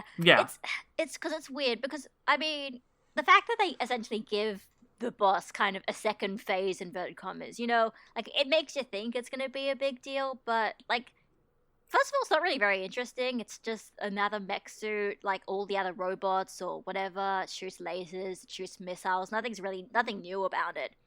And it's not strong at all, really. Yeah, like, I'm not arguing that. I think it's just a matter of, like you view the anticlimax as a negative, and I kind of like it, because it's just like, and now Goku just gets to, like, he has gotten to the place where all the underpowered guys, like he has been grinding on Victory Road all these episodes, and now he is just kind of gotten to Pallet Town, and he's just gonna tear ass through everybody. Well, if we use that analogy, it would be like, I don't care. That wouldn't be a very fun game experience because there's no challenge there. Yeah, but I mean, this is a passive experience, not an interactive one, which is why I'm okay with it. Even in a passive experience, I wouldn't want to play a Let's Play of somebody who's just overleveled the entire time, and then they just don't have a challenge. I mean, like I said, like, you know, like a video game, I think, is different from a Let's Play, or like a Let's Play, and different from like an actual narrative. But I don't know. I'm fine with it. I think it probably does work better in manga format, where I mean, it's basically just, everything. The Red Ribbon Army here works better in manga format. I think we've appreciated that. I mean, I don't know. I still like a lot of things that it's added. Fair it's enough. just, you know, because I mean, like, I was pretty like super defensive of like the first half, or like everything Before up the until we pirate got cave. to Blue. Yeah. Yeah, basically the fucking pirate cave, and then like, cause like the pirate cave happened, and then the stuff with Arale happened, and it just went on for like 10,000 years, and then it finally ended, and I died, and I came back to life, and Tao reinvigorated me. Even though he is a merciless killer, he gave me life, ironically enough. Although, I mean, yeah, so there's really not much interesting about the fight with the Battle Jacket Blue. Not Blue. So there you go, Battle Jacket Black. Like, you definitely don't see this in many video games, and it's because it's not very interesting. Well, I do think one thing that's kind of funny is Black has, like, you know, his big secret weapon is this bigger missile that would destroy the whole base. It's kind of almost like the first equivalent of like, fine, if I can't beat you, I'm gonna blow up the entire planet. Oh no, he's gonna blow up the planet. What are we gonna do? And then, you know, obviously Goku just kicks it back, and he kicks it into a mountain, and it destroys the mountain.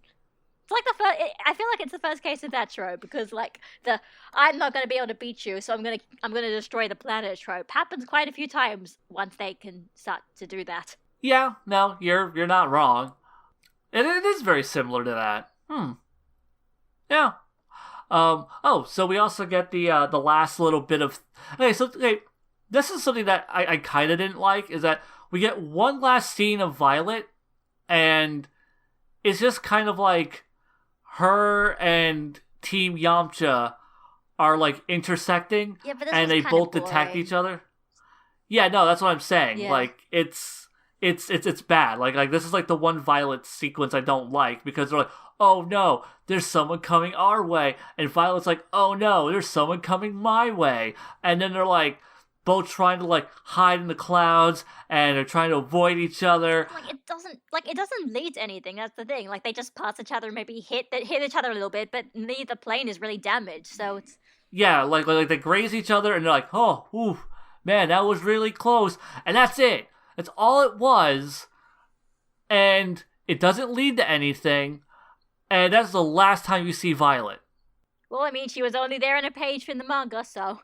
But I know. But thing is, if you're gonna like have an extra scene of her, like, why are you gonna end her character? Like you went to all the trouble of giving her a personality and giving her like a motivation and like a little character quirk, and you gave her a little subplot, and then you just end it on this really weird, dumb, awkward, drawn out scene of. Like, oh, and then she accidentally grazes Yamcha's plane because they're both trying to avoid each other, but then, ironically, they just kind of clash into each other for a moment, and then they keep flying in their respective directions, and that's it. That's it. That's all it was. I mean, to be fair in defense, I feel like the actual climax of Violet is her robbing the safe, and this is just like we need to quickly put something else in, and you can almost like ignore it if it actually happened. I don't know. I just didn't like it. It just felt like a really like everything else with Violet. I actually really enjoyed. I don't mind it being there, but that in particular was like the one bit, like of all the filler, that was like the one bit like that really just kind of made me go, why is this here? Why is this drawn out so much? Why is this so boring? I don't know. Why is the like second half of the next episode like nothing? Oh, yeah. No, we'll get to it. I mean, we're basically there. Well, we're not there right now. I mean, we are. Yeah. We are there right now, in fact. Haha. Episode 68. Black thinks he's killed Goku because he shot him with a laser thingy. Goku's like, he didn't know how fast I am.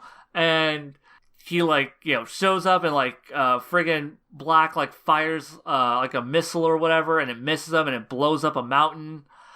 And...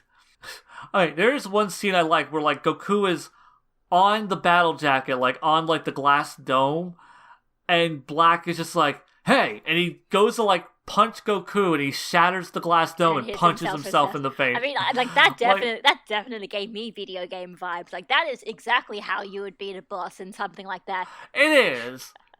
That totally is, and... like, I don't know, it was a really funny gag. I got a good chuckle out of it, and it was good. Well, but speaking of a gag that I liked, there's the one part where, like, the Beast Squad up in the plane, they, like, think that Goku is dead, and then suddenly Oolong has flowers. Oh, yeah, goodness. Yeah, it's just like, oh, yeah, Goku's dead, so we got flowers for him. Just, what? And I think he actually has them, like, in the very next scene. Like, the next time they cut back to them, he's still carrying them. Yeah, which is also nice continuity, but... So, yeah, Black is just like, okay, fuck this. He goes to run away, and Goku's just like, I'm not gonna let evil people get away. Man, adult Goku would be so disappointed by kid Goku. Oh my god, holy crap. like, it's just, Goku just launches himself and spears right through Black and kills him. Well, maybe not him, but at the very least the battle jacket thing, and then that blows up. Yeah, he spears through the battle jacket. And then that blows up, so presumably Black is dead. Goku just, murdered a guy who was running away, because he was evil by Goku's own internal logic. This is why this stuff keeps bugging me. I mean, like, that is one of those ones I will not defend. Goku just murdered a guy who was running away. There is no way to defend that. It is I think in my mind, objective, because it's not like this is like the shit that really infuriates me. It's like, Goku made a point to murder like a normal human being who was running away, who has no power, no resources, nothing left. But then you have Goku's just like, okay, Frieza, here's some ki. Like, you get to live. I mean, you're just gonna be a horrible monster tyrant and kill way more people, and all of that blood is gonna be on my hands indirectly, but I'm gonna let you live because you begged me to. I mean... get fucked. I hate that. Okay. I hate that so goddamn much. Okay. Like, there's not, like, as far as I'm concerned, like, characters who do that, like, Frieza is too goddamn dangerous of a character to, like, and he's such a fucking ruthless monster. So, like, it really does rub me the wrong way that this character who murdered a powerless human being who was running for his life will then go on to spare a ruthless, murderous space tyrant. We've had this discussion many times before, in that, like, it's the idea that Goku thinking, hey, maybe if I spare him, he won't do the bad anymore. And then every time he does that, is like, oh, actually, Frieza's like, yeah, lol, no, I'm still gonna do the bad. And every time Goku's like, okay, I guess I'll have to kill you. Except then they retroactively like, actually, no, I didn't kill Frieza, I guess. Because... yeah, I don't know. Yeah, like, in all honesty, I do the way I look at it, to make it feel like, is the idea that, you know, originally the idea was that, yeah, no, he was supposed to have killed Frieza there, but then, like, quickly Toriyama changed his mind and he's like, okay, no, we'll bring him back to show off how cool Trunks is, I guess. And so Goku didn't actually kill him. Like, that's the thing that irritates me. Like, not that he spares his life twice, but the, after Trunks shows up, he's like, oh yeah, I took it easy on him to not kill him. I should have learnt my lesson, I guess. Yeah. Or if you want to talk about more recent ones, what about Gogeta just letting Frieza off, and then Frieza immediately going off to go and destroy a planet? Gabby, I thought you don't want me dunking on Dragon Ball Super in advance. It's Dragon Ball Super Broly. It's worse. It's different.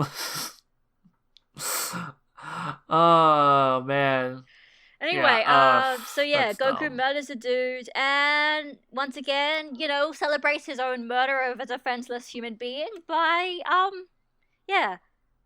looking just for a Dragon Ball. Although actually there was one little bit that I liked. They put this cute little scene where, you remember Red's, like, cat thing? Yes, okay, I actually made a note of this too, because I was about to mention it. Yeah, so like one of the first things you see in this arc is Red's cat. It's like the first thing for the Red Room Army see. It's like Red's monster cat that was added in filler, and then they throw in a scene of Red's cat just on his desk, just meow. Well, not just him, not just on the desk. Him like knocking over all of the chess pieces. Get it? It's symbolism. It's symbolism for the death of the Red Ribbon Army, because the chess pieces symbolize. And I'm pretty sure Red was playing chess at one point, and it was supposed to be, you know, symbolic of how he, you know, uses his pawns and whatnot. And now it's all tumbling down. Tumbling down. Yeah, I thought that too as well, actually. Man, we're getting really close to Ava being on Netflix. Hell yeah. That's, man, like a whole new generation of Zoomers just watching Ava and having hot takes.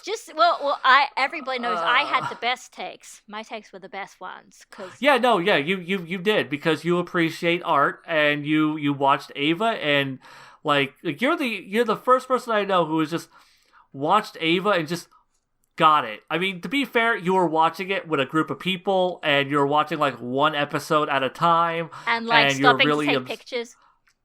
Yeah, and like taking notes and stuff. So like you had like the most thorough, comprehensive viewing experience one could have of Ava, where like most people are just like, I'm gonna binge watch this show in like a day. No, and you can't. that's You what can't. I did. I mean, it's completely out No. of, this is completely unrelated to what we talked to the Dragon Cast. But no, don't binge watch Ava. You need to actually, like, I think just because every episode, like, it feels so different and it feels so complete as a package. Like, you have to stop and kind of let that stew as, like, that was how Ava ended for a bit, and now you're gonna watch it again.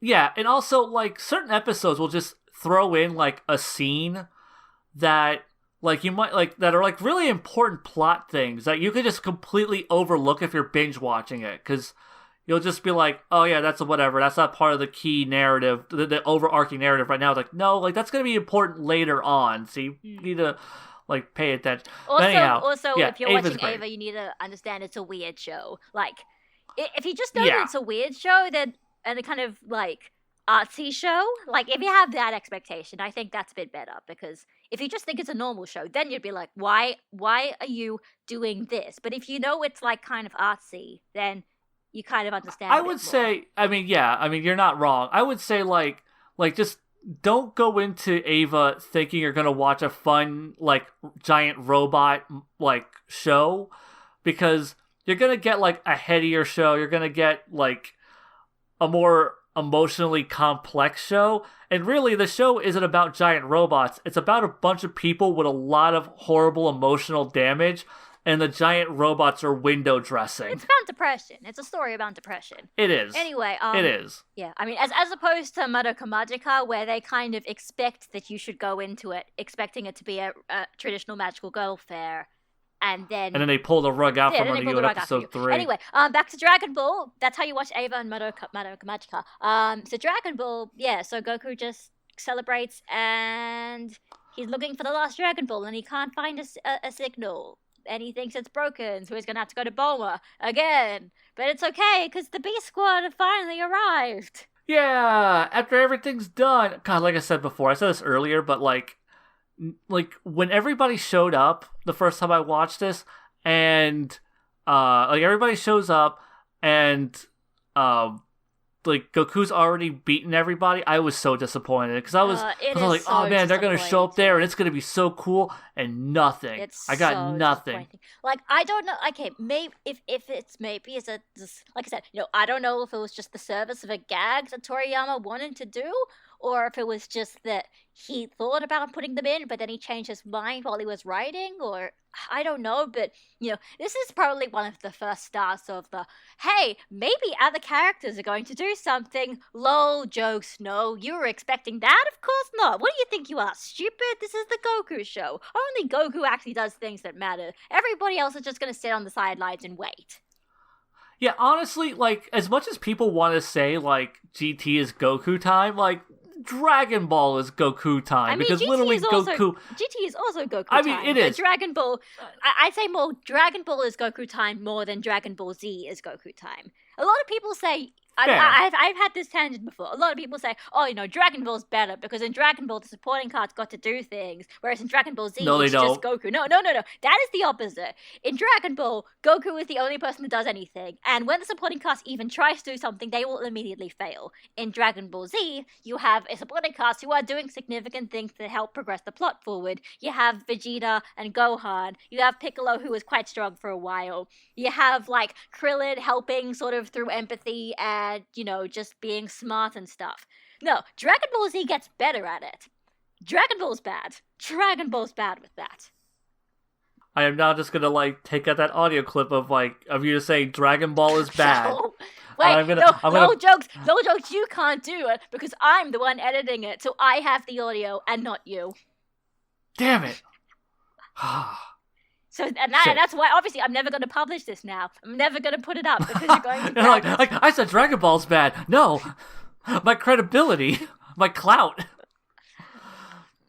What the hell were we? Oh yeah, okay. One thing I did like was how the B Squad kind of have a bit of a strategy meeting, and it's fun because that is fun. It's also fun because the characters are actually interacting with each other, bouncing off each other. I mean, I especially like the part where Oolong is like, oh yeah, the oldest people will go first, and then I don't know, it was whatever happened, and then, like, eventually, like, Oolong's just like, I know, the perverted person's gonna go first, and then Roshi's just like, well, that would be you, and he's like, no, that would be you, and then Bulma's just like, oh my god, will everyone please just shut up?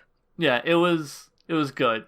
So, yeah, Goku, I love, like, when Goku meets up with the B team, and they're just like, oh man, like, we're really glad you didn't go fight the Red Ribbon Army, that was some crazy shit, and he's just like, oh no, I did. Wait, what? Yeah, no, I beat them all. His came back. We're all done. I did it. What? Like, yeah, no, I'm a lot stronger than I was before. What? Yeah, no, like, the Kamiseni, like, I climbed that tower.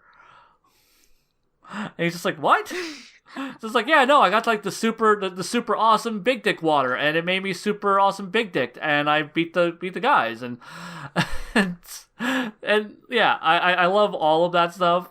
It's great. I don't think it was really worth hyping us up for things that I would have really wanted to see, but it's at least a funny gag.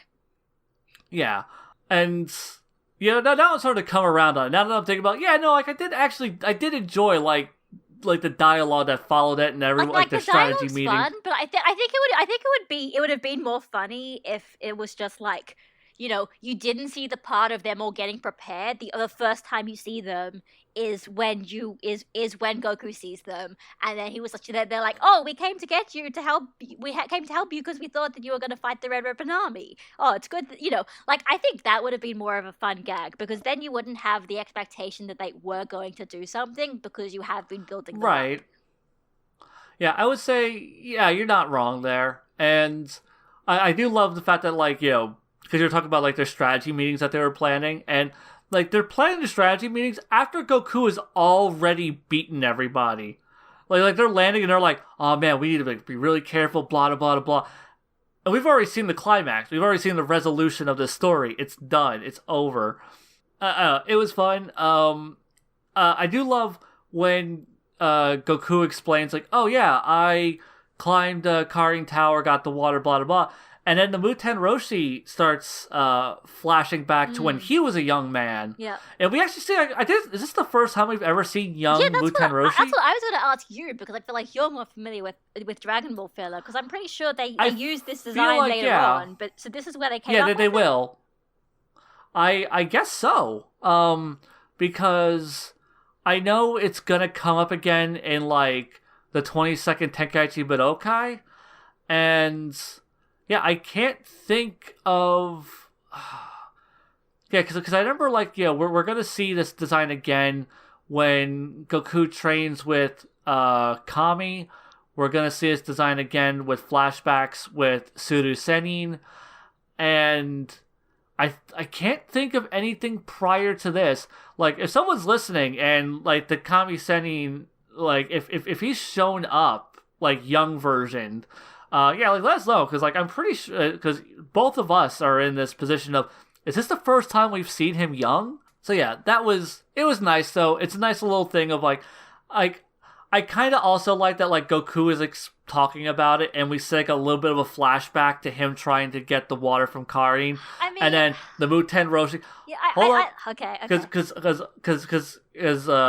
I am going to bitch about the rest of the flashbacks. Okay, cool. But I only like this one because it parallels then the flashback that the Muten Roshi has with his experience. Right. So, okay. There's a parallel there. It was good because it was actually also an excuse for actual original animation. Whereas the rest of the parts, he's like, oh, I didn't know that cow guy, pointless. And then he did this, and then we show you the episode, and and it was so few episodes ago, and I'm like I openly defended the montage, like, clip show for the song, for the insert song. Mm-hmm. I openly defend that because Goku is like he just beat Tao, and he's going up against, you know, like the big fortress, and it's like the big culmination of the storyline. And so yeah, and you have like the song going, so yeah, we're gonna like bring you back to all the cool shit Goku's done up until this point. But then, like, these flashbacks do nothing other than just, we need to fill time. Basically. And that's all it is. That's all it is. The only flashback I like is the one with Karin Tower because it mirrors the Muten Roshi's flashback, and it's like poetry. They rhyme. Xeon, And it's almost like that time where Dragon Ball Super did a recap episode, and then they recapped things or events that happened like 2 episodes previously. I mean, to be fair, in Dragon Ball Super's case, and perhaps in this case as well, it might have been they had no choice. It was that or miss a week. please, let's not bring up traumatic experiences from my life. I mean, at least I didn't mention the Resurrection F arc. Oh, and now I did. Okay, anyway, what else happens? Oh yeah, so they're all being like, okay, well, we have to go and fix the Dragon Radar, I guess, and go back home. Yeah. And then... Okay, so I wanna point something out. It's like, oh man, the Dragon Radar isn't working. I'm pretty sure we're gonna find out that the Dragon Radar is working, but like it can't detect the last Dragon Ball. And if that's the case, if the radar is working in this scene, wouldn't it see the Dragon Balls that Goku is carrying? Oh, I mean, that's fair enough. Yeah, I mean, I was more just thinking of the kind of not plot hole, but the kind of like. So this entire time, nobody has looked and noticed that you only see 6 Dragon Balls. Did the Red Ribbon Army be like, I mean, we're looking at our radar, we only see 6. Is there something wrong with, like, there's nobody, unless Pilaf only grabbed this, like, really recently? I don't know. I mean, he would have had to have grabbed it fairly recently, considering the Dragon Balls have only been active for, like, probably just a few days. I mean, it's been active for, like, -4 months, but we don't talk about that. Technically, yes. But as far as this storyline is concerned, the Dragon Balls in this storyline have been active for, like, maybe a week. So, like, yeah, he may have actually just grabbed that Dragon Ball in the last couple of, like, within the last day. So, I think it's fair. Oh, yeah, and then you have Yamcha and Kuririn being like, man, that Goku's really strong. We should probably hang out with him. We'll get strong too. Which is almost like, it's almost kind of so blatant where it's like, maybe we should actually be in the plot more often. Right? Just like, oh man, like if we hang out with the main character, we might, like, maybe some of his Chadness will rub off on us. And I mean, that's kind of essentially how it works. What do you know? Like, the characters seem to have got stronger when they're actually, around Goku more often and having screen time with him. But... yeah. Oh, well, yeah. I mean, like, look at Vegeta. He hangs out with Goku all the time now, and, like, he got a transformation just because, like, he got upset over his Kohai. Oh, yeah, of course. The best transformation. Oh, yeah, right. And then the other thing was just, like, and then, Roshi's just like, yeah, I think Goku might actually be stronger than me now. Which is just it's almost kind of sad, really. I mean, like, I guess it was always going to happen. It's just like, every time there's like this fun benchmark for Goku, and then he just like kind of just nonchalantly goes past it, and now he has to find a new benchmark. It was like, oh, I feel like we still could have done more with Roshi being a mentor and wise and knowing things that Goku didn't know and being strong in ways that Goku didn't know. Sometimes I'm kind of like, sometimes I feel like the power scale of this series goes a bit too fast. I wish it could just stop and make Goku not be as strong every arc, but oh well. I mean, unfortunately, that is literally a problem with the entire franchise. Oh yeah, definitely. Goku, like it's not even isolated to like the Dragon, like, because like once Z happens, we get Zenkai boosts and Kaiokens and transformations, and it just gets really out of hand. Yeah, but when realistically, you could have had the same story and basically made them get half as strong in twice the amount of time. But oh well, things happen. It's this show. Basically, it is how this series has always been, and it's basically a thing that I'm always a little bit upset about. But like, it's not like it just started at the point where I decided to stop liking something or whatever. No, it's always been a thing. Even the parts I do like, it doesn't. So, yeah. Okay, so this, like, now, do we want to consider this the end of an arc, or do we want to consider the Uranai Baba tournament the actual end? Because that's where, like, all the loose ends get wrapped up. I wouldn't want to start talking about the Red Ribbon Army now, I don't think, as a whole, even though, because, like, yeah, it's weird. The way that this ends is weird. Yeah, because this arc is literally going to lead into another storyline that's super short that wraps up all the loose ends from this one. But it doesn't really have to do with the Red Ribbon Army. It's just like... No, it doesn't. It's like a little epilogue. And like in the manga, it makes more sense to not consider it its own arc because it's a handful of chapters. It's really short. In this, it's going to be like 10, 15 episodes. Yeah, like I don't think there's a single part of Dragon Ball that does something like this, where they just like... actually, anyway, the story's really kind of ended now, I guess, but we're just gonna have like a small little mini arc thing to make it actually end. Yeah. But yeah, I would say if we're gonna consider this the end of an arc, or just, even with the Urarai Baba stuff, I still feel that, like, Dragon Ball, even with its, kind of flaws, the things that we've been picking apart at it, like, I still feel like it is still progressively getting better as a series. Yes, it has developed more flaws, but I feel like its strengths have outweighed its weaknesses, because I do like the adventure element. I do like the whole kind of game of death thing that we do at Muscle Tower. I did like a lot of the early filler. I like the concept of the Red Ribbon Army.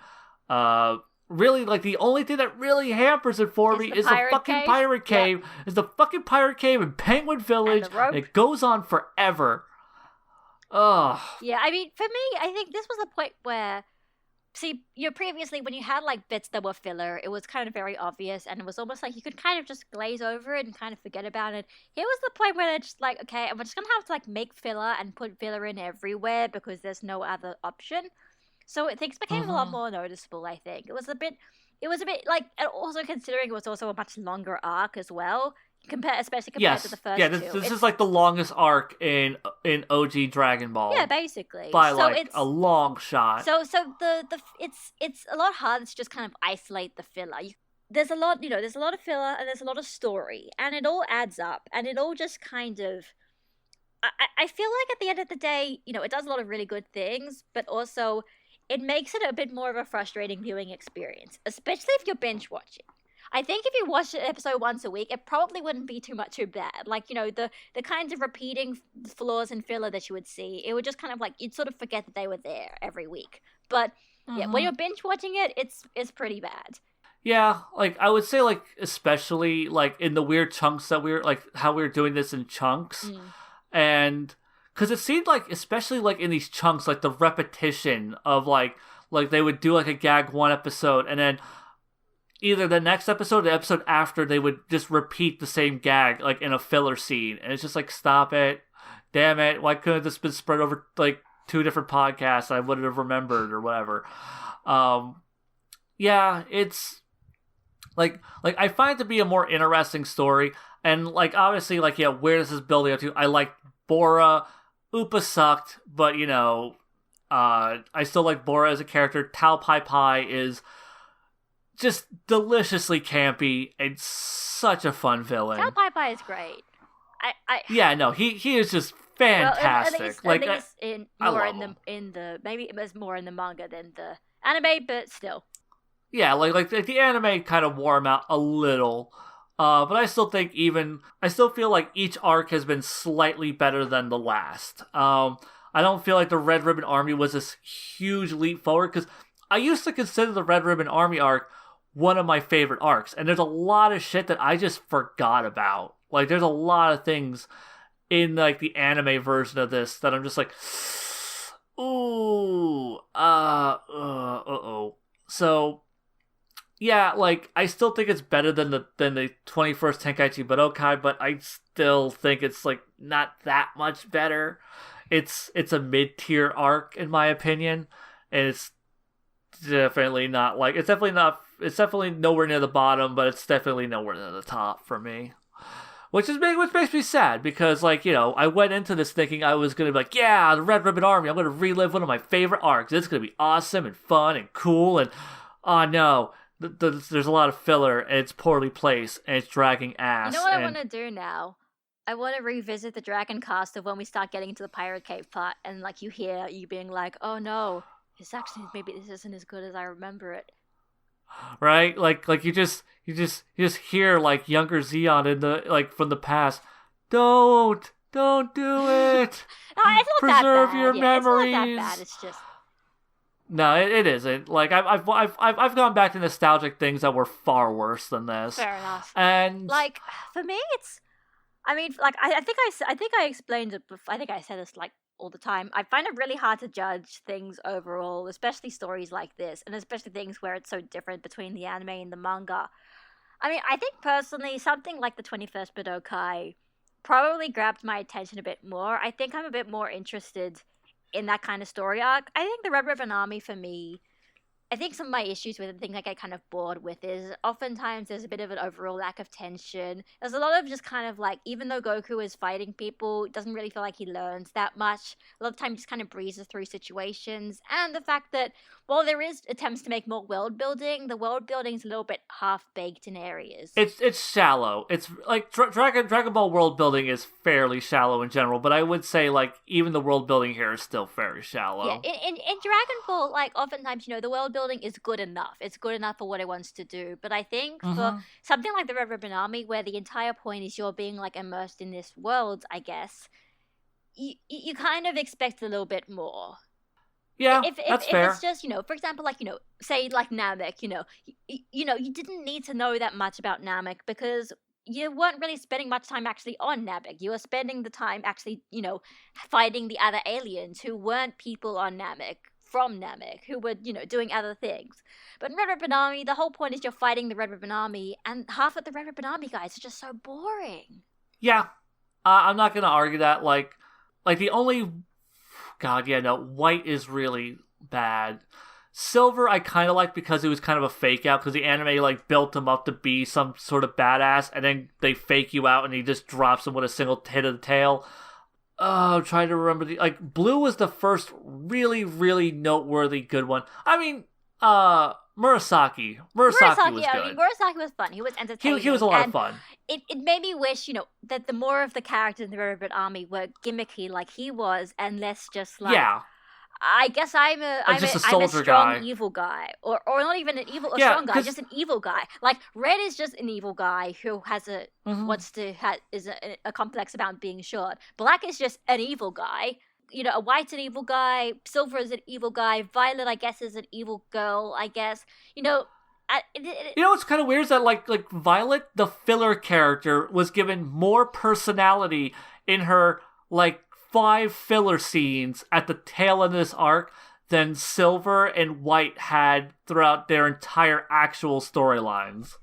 But basically, I think from something like this, I sort of realized that I think this kind of writing wasn't really Toriyama's strong suit. Maybe he enjoyed writing it, I'm not sure, but for me, this isn't really what he's best at. Or at the very least, if he wants to do something like this, he needs to just make things a bit more interesting.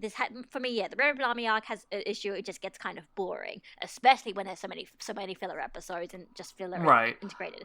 That there are just adventures after adventures where it doesn't really feel like there's much like linear progression between them. One doesn't really lead into the other, and it doesn't really feel like the stakes increase. In fact, it feels like the stakes are pretty much the same throughout the entire time. Then it suddenly goes up for Tao, and then it plunges back to the bottom again for the end, and it's just kind of like that is fair. I'm not even going to argue that stuff with you. I clearly got more enjoyment out of it than you did.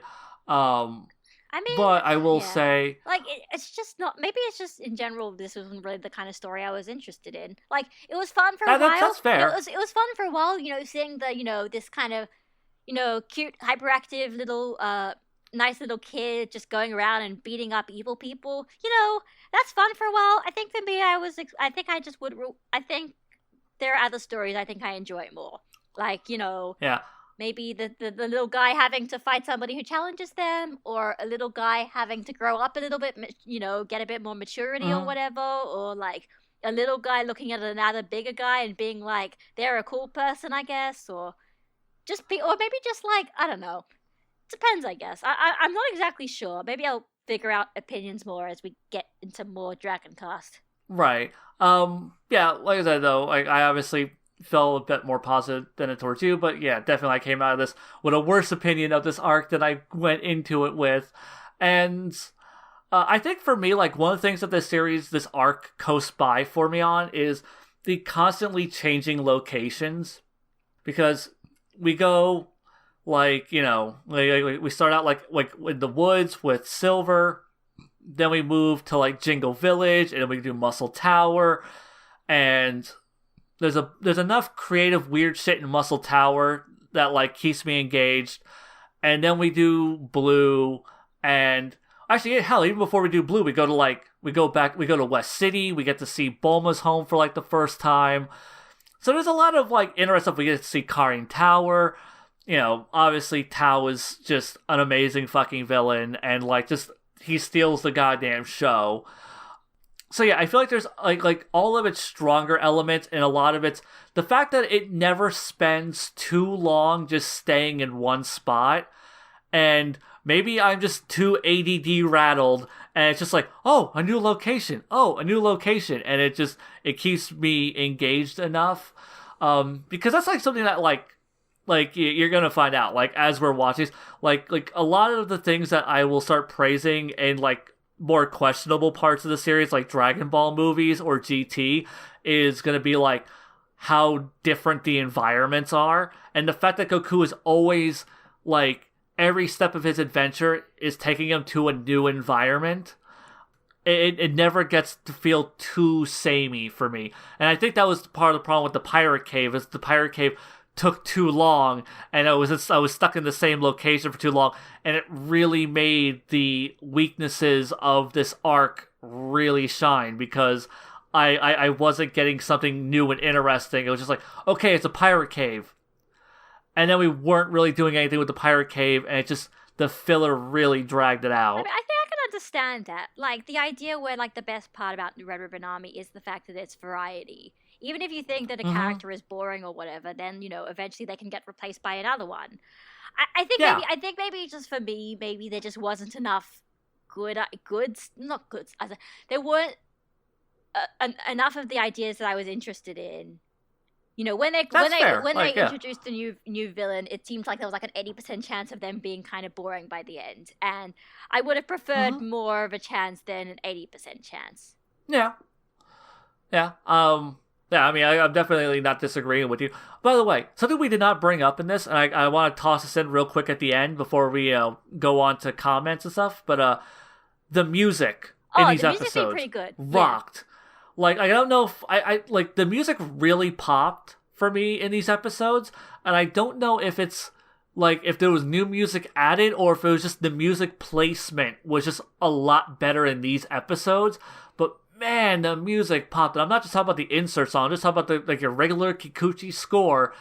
Just felt so energetic and just really complimented. Yeah, like that thing was great. The score really popped, and I feel like that also elevated. Like it kind of, even though, as you pointed out, this is kind of an anti-climax, I do feel that like the music made it fun. Just Goku kicking a bunch of ass made it fun. I feel like this is a big fun conclusion to this. Is it anticlimactic? Yes. I still got a lot of enjoyment out of it because I like just every so often seeing a character be a Dynasty Warrior, just kick all of the ass. Fair enough. Yeah, I think, there was quite a lot of, I think, new tracks introduced throughout this arc. I think it was a kind of a gradual thing, but I think sometimes in some cases I felt like when they were using some of these really big dramatic music pieces for moments that weren't really that dramatic in the long run. But I think for something like this, it would definitely, the music actually suited it for once. As opposed to it was like, it was a random kind of goofy story that was trying to be a serious adventure story. But this time it was like, okay, but this part is the serious adventure story part. So let's actually play the serious adventure story music and make it feel earned. Yeah. So you want to go into comments? Yes, I was skimming through them right now. All right. Let's see. The first one I have marked is True Storm of DG. Gabby, you and Zeon are great at what you do, and despite your faults, you two still don't give up and truly persevere no matter what. I truly believe in you and Zeon, Gabby, and doing your best is all that matters to me in the end. That's such a nice comment. I mean, you haven't seen how many times I give up. Ha ha ha ha ha ha ha ha ha. This isn't even my final failure. Exactly. But No. yeah, we actually got quite a bit of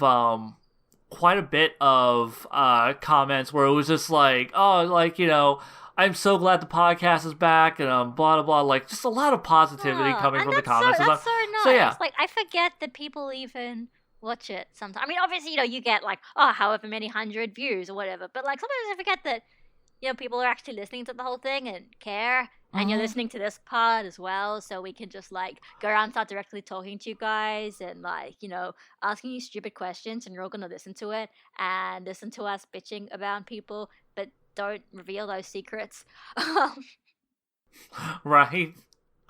Actually, I was gonna, because I actually wanted to read something, a comment that was not on the video, because it was very validating, where I was putting out a plug for the video on Twitter, and Lance is just like saying that he was watching it, that he was at the Waterfall Cabinet diatribe, and lack of fun and whimsy indeed, winky face. And then, of course, you're just like, why are my opinions always the wrong ones? No, it was more like specific. Why am I always the one with the wrong opinions? Because you just don't have a sense of fun and whimsy. I have a sense of fun and whimsy, okay? Go around and start talking to me about the Kinky Dama sword. I know what fun and whimsy is. Difference is my sense of fun and whimsy is just slightly different, I guess. Gabby's sense of fun and whimsy is cutting a guy in half from balls to skull. Oh, yeah. It shows my very secret fun, man hatred. very whimsical. No. Yes, you evil feminist. You evil castrating woman, you. See, this is why the comment section part is the best part. Right? Let's see. Justin Sherman asks, do you guys prefer the manga or the anime? Which arcs are your favorite? Gabby, do you like any part of Dragon Ball before Gohan is born? So a few questions there. So, Gabby, let's see. I think we know where you're going with this, anime or manga. Yeah, I think I do like the manga more. Like, the anime, okay. The anime is weird because, like, obviously, when it does it well, it's like, oh my god, it's the best thing ever. But especially the 90s anime, there's just too much crap that you have to wade through, and it just dilutes the overall experience for me. Like, if the filler was good, it'd be great. But the problem is the filler is bad a lot of the time, like most of the time, and there's so much of it, and there needs to be so much of it, and then there's the padding and blah, blah, blah, blah, blah. Also the plot holes and the, stupid things and the bad chi-chi jokes, that kind of stuff. Yeah.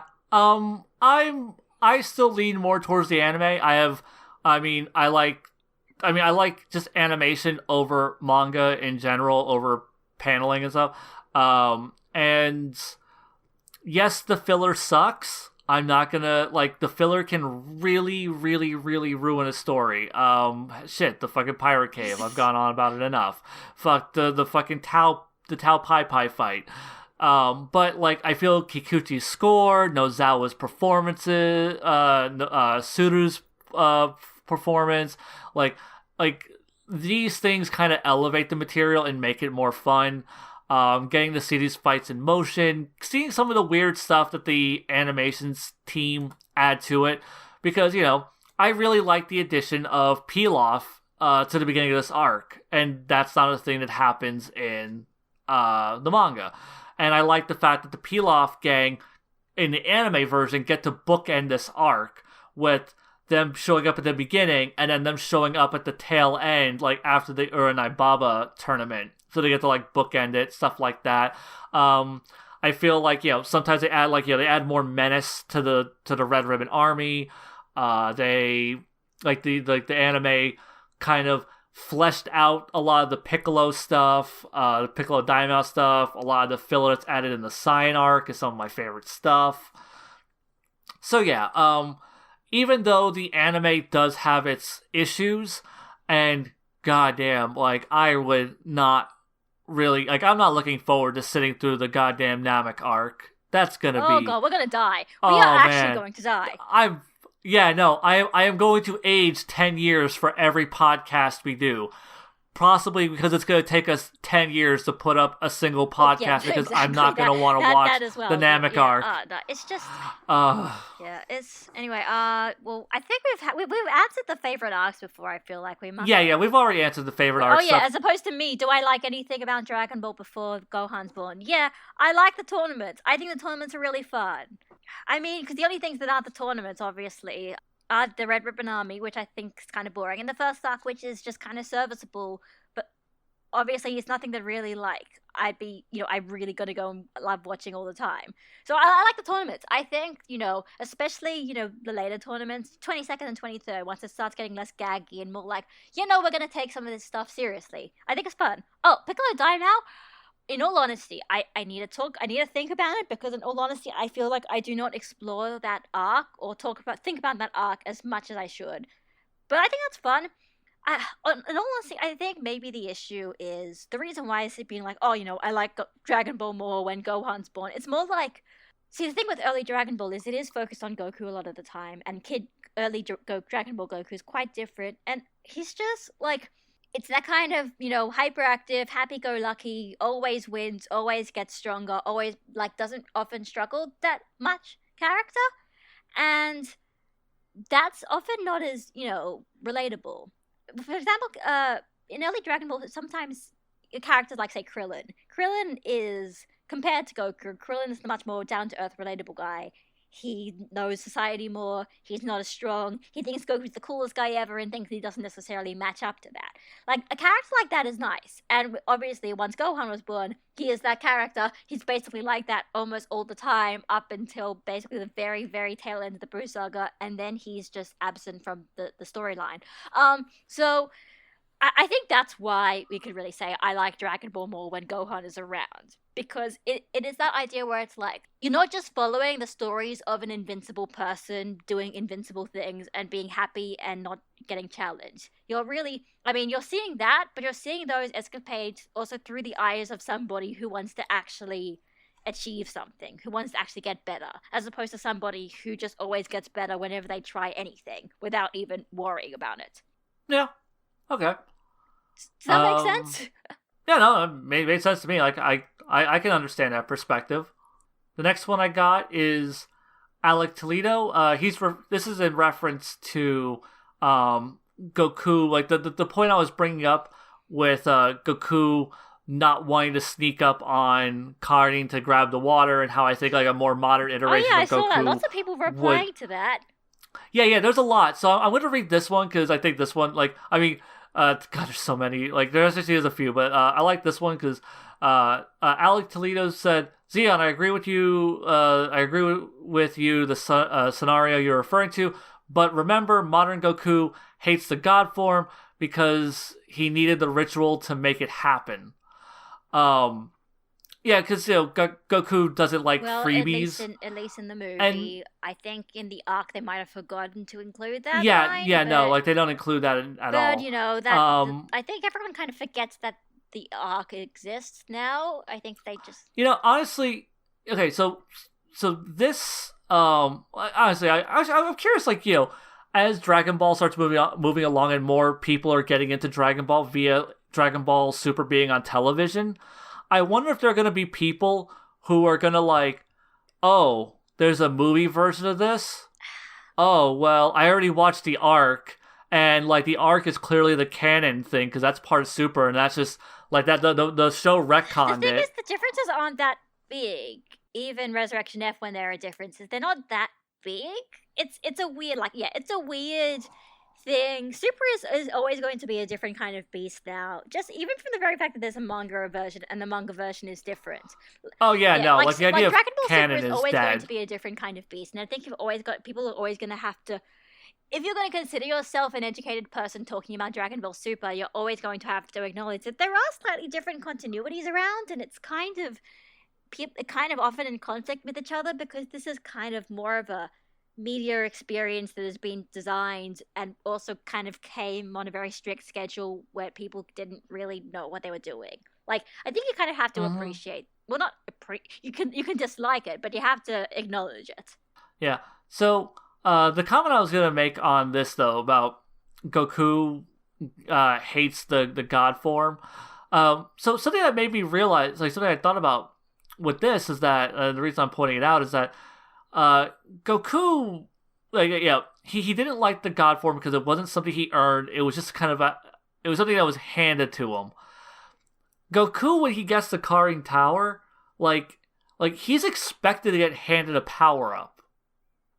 Like he doesn't like he gets the top of the tower. He's just like, the tower. Give me the fucking water. Work, so it was, but like he literally just wants a thing that is going to make him stronger. Like he wants, because he doesn't know that climbing the tower is the training. So, when he's trying, like he wants like a freebie, like he wants a free power up.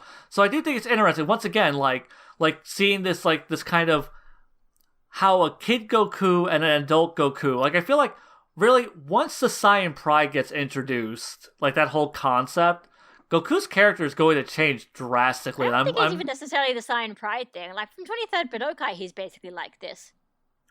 Yeah, see, like, I'm curious about that. Like, I want to start keeping track of, like, Goku's, habits and, like, seeing how he changes and, like, see if there's any kind of determining factors into those changes that he makes and his personality.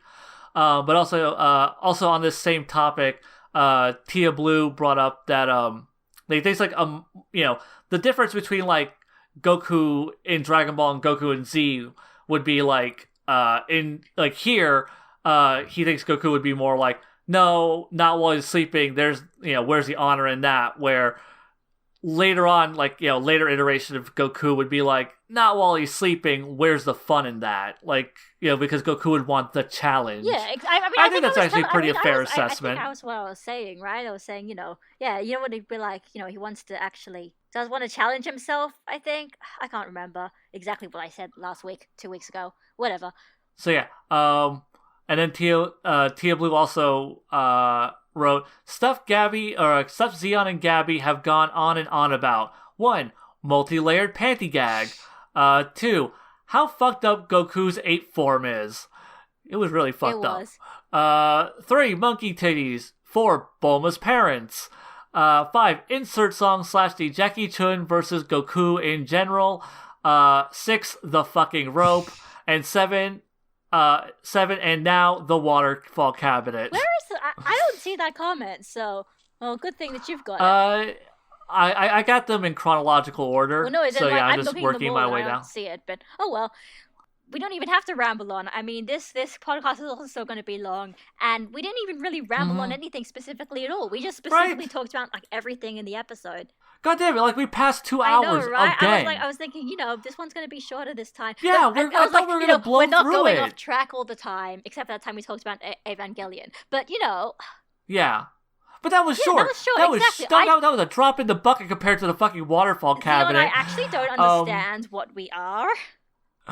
We are like verbal communication machines. Like we are awkward nerds. That is true. I mean, you've heard how fast I talk. Yeah, and even though we just ramble. Like we're a couple of nerds talking about a thing we like, and we have way too much to say about it, so we end up saying way more than any human being should have to say. Also, this is something that I've had other people ask about, so I want to bring this up. The Kenoshian was just had asked, iTunes, please.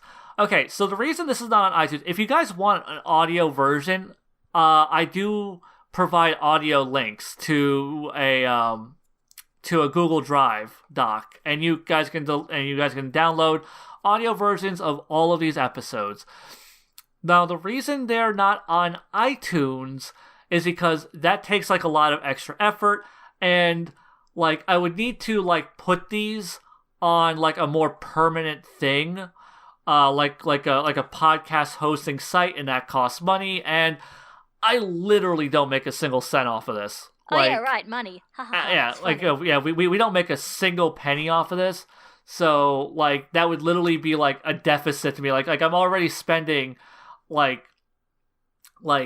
man hours, like oh god, that last episode took me forever to edit. Like, did you see like the screen cap I posted of like the finished edit, and you could see just how much I cut that up. Yeah, I know. I'm not looking forward to editing this either. Yeah, no, girl, I'm gonna tell you right now, just like do like 30 minutes a day, and then by like 20 minutes a day of editing, and then by the time this episode needs to go up in like a week and a half, it'll be ready. All right, thanks. Yeah, because honestly, I had to edit mine over like the course of like 3 days because I was just like, oh my god, my brain is melting. I need to stop. Definitely. No, you cannot edit like 2.5 hours in a day. No, that kills you. Yeah, and then one more, Alexander G. Gabby and Xeon, two grown-ups getting mad over a child's cartoon, to which Banana Tree 25 responds, this is why I'm acting for this, and then they remain friends without going ballistic like proper adults. You guys are so cute. We're not the guy talking about how we're like man children or women children. But you guys are so nice, all right? I don't know why you're so nice. Like, we just go around and shit on things all the time. Because we curate a pretty good audience. I mean, I literally had to like burn my old channel to the ground and start anew. And now, hey, look at the bright side. Now your uploads of the Dragon Castle get more views than mine. Oh shit, maybe, huh? Yeah. That's gonna be weird. My life is very weird. I mean, like, you haven't uploaded a Dragon Ball thing in forever, so people might go, a Dragon Ball thing, and then you might click on it. I mean, no, man, at least they'd be like, what? It's not a Team 4-Star reaction video. Unsubscribed. Boo. I came here to watch Girl React. Exactly. Boo. Why did Girl React channel decide to be a channel about her talking about Dragon Ball and shit until she, like, got depression? Boo. So yeah, that's all of them. Fairly short amount. Yeah, I mean, we got a good bit of comments, but like, you know, it's just a lot of people saying how much they appreciate us and just other little things. So yeah, yeah, like I said, like if you guys want an audio version, I always provide audio links. There is a whole Google Drive document for you guys to just download whatever you want. Maybe one day we will do iTunes. If we figure out how to get it to work as well. I mean, getting iTunes to work isn't too hard. Okay. Like, I've looked it up. It's not super difficult. You were the one that was researching it, so I don't actually know. Yeah, like, it's literally a matter of... I mean, I could link an iTunes to the Google Docs, but I don't want the Google Docs to be, like, the permanent home of all of these audio files. Fair enough. Because at some point, that Google Doc will fill up, and I would rather just put that stuff on a podcast hosting site and just pay the damn $20 a month or however much it is. Yeah, fair enough. But yeah, Gabby, this one's on your channel. Sign us out. All right, yeah. Anyway, hello everyone. Goodbye everyone. Yeah, there's Dragon Cast. You know, I haven't done videos for ages, but I hope I can do more videos. I hope Xeon maybe could join me for more videos. I hope that you guys are enjoying this. And even if you guys who just randomly just decided to watch this, I hope you'll enjoy this. I think Dragon Cast is fun. Despite everything that's been happening, I still like talking about Dragon Ball, as you can tell. And I think Xeon does too. And I think you guys are great. Yeah. And I'm going to see you guys whenever. So, see ya. Yeah. Bye.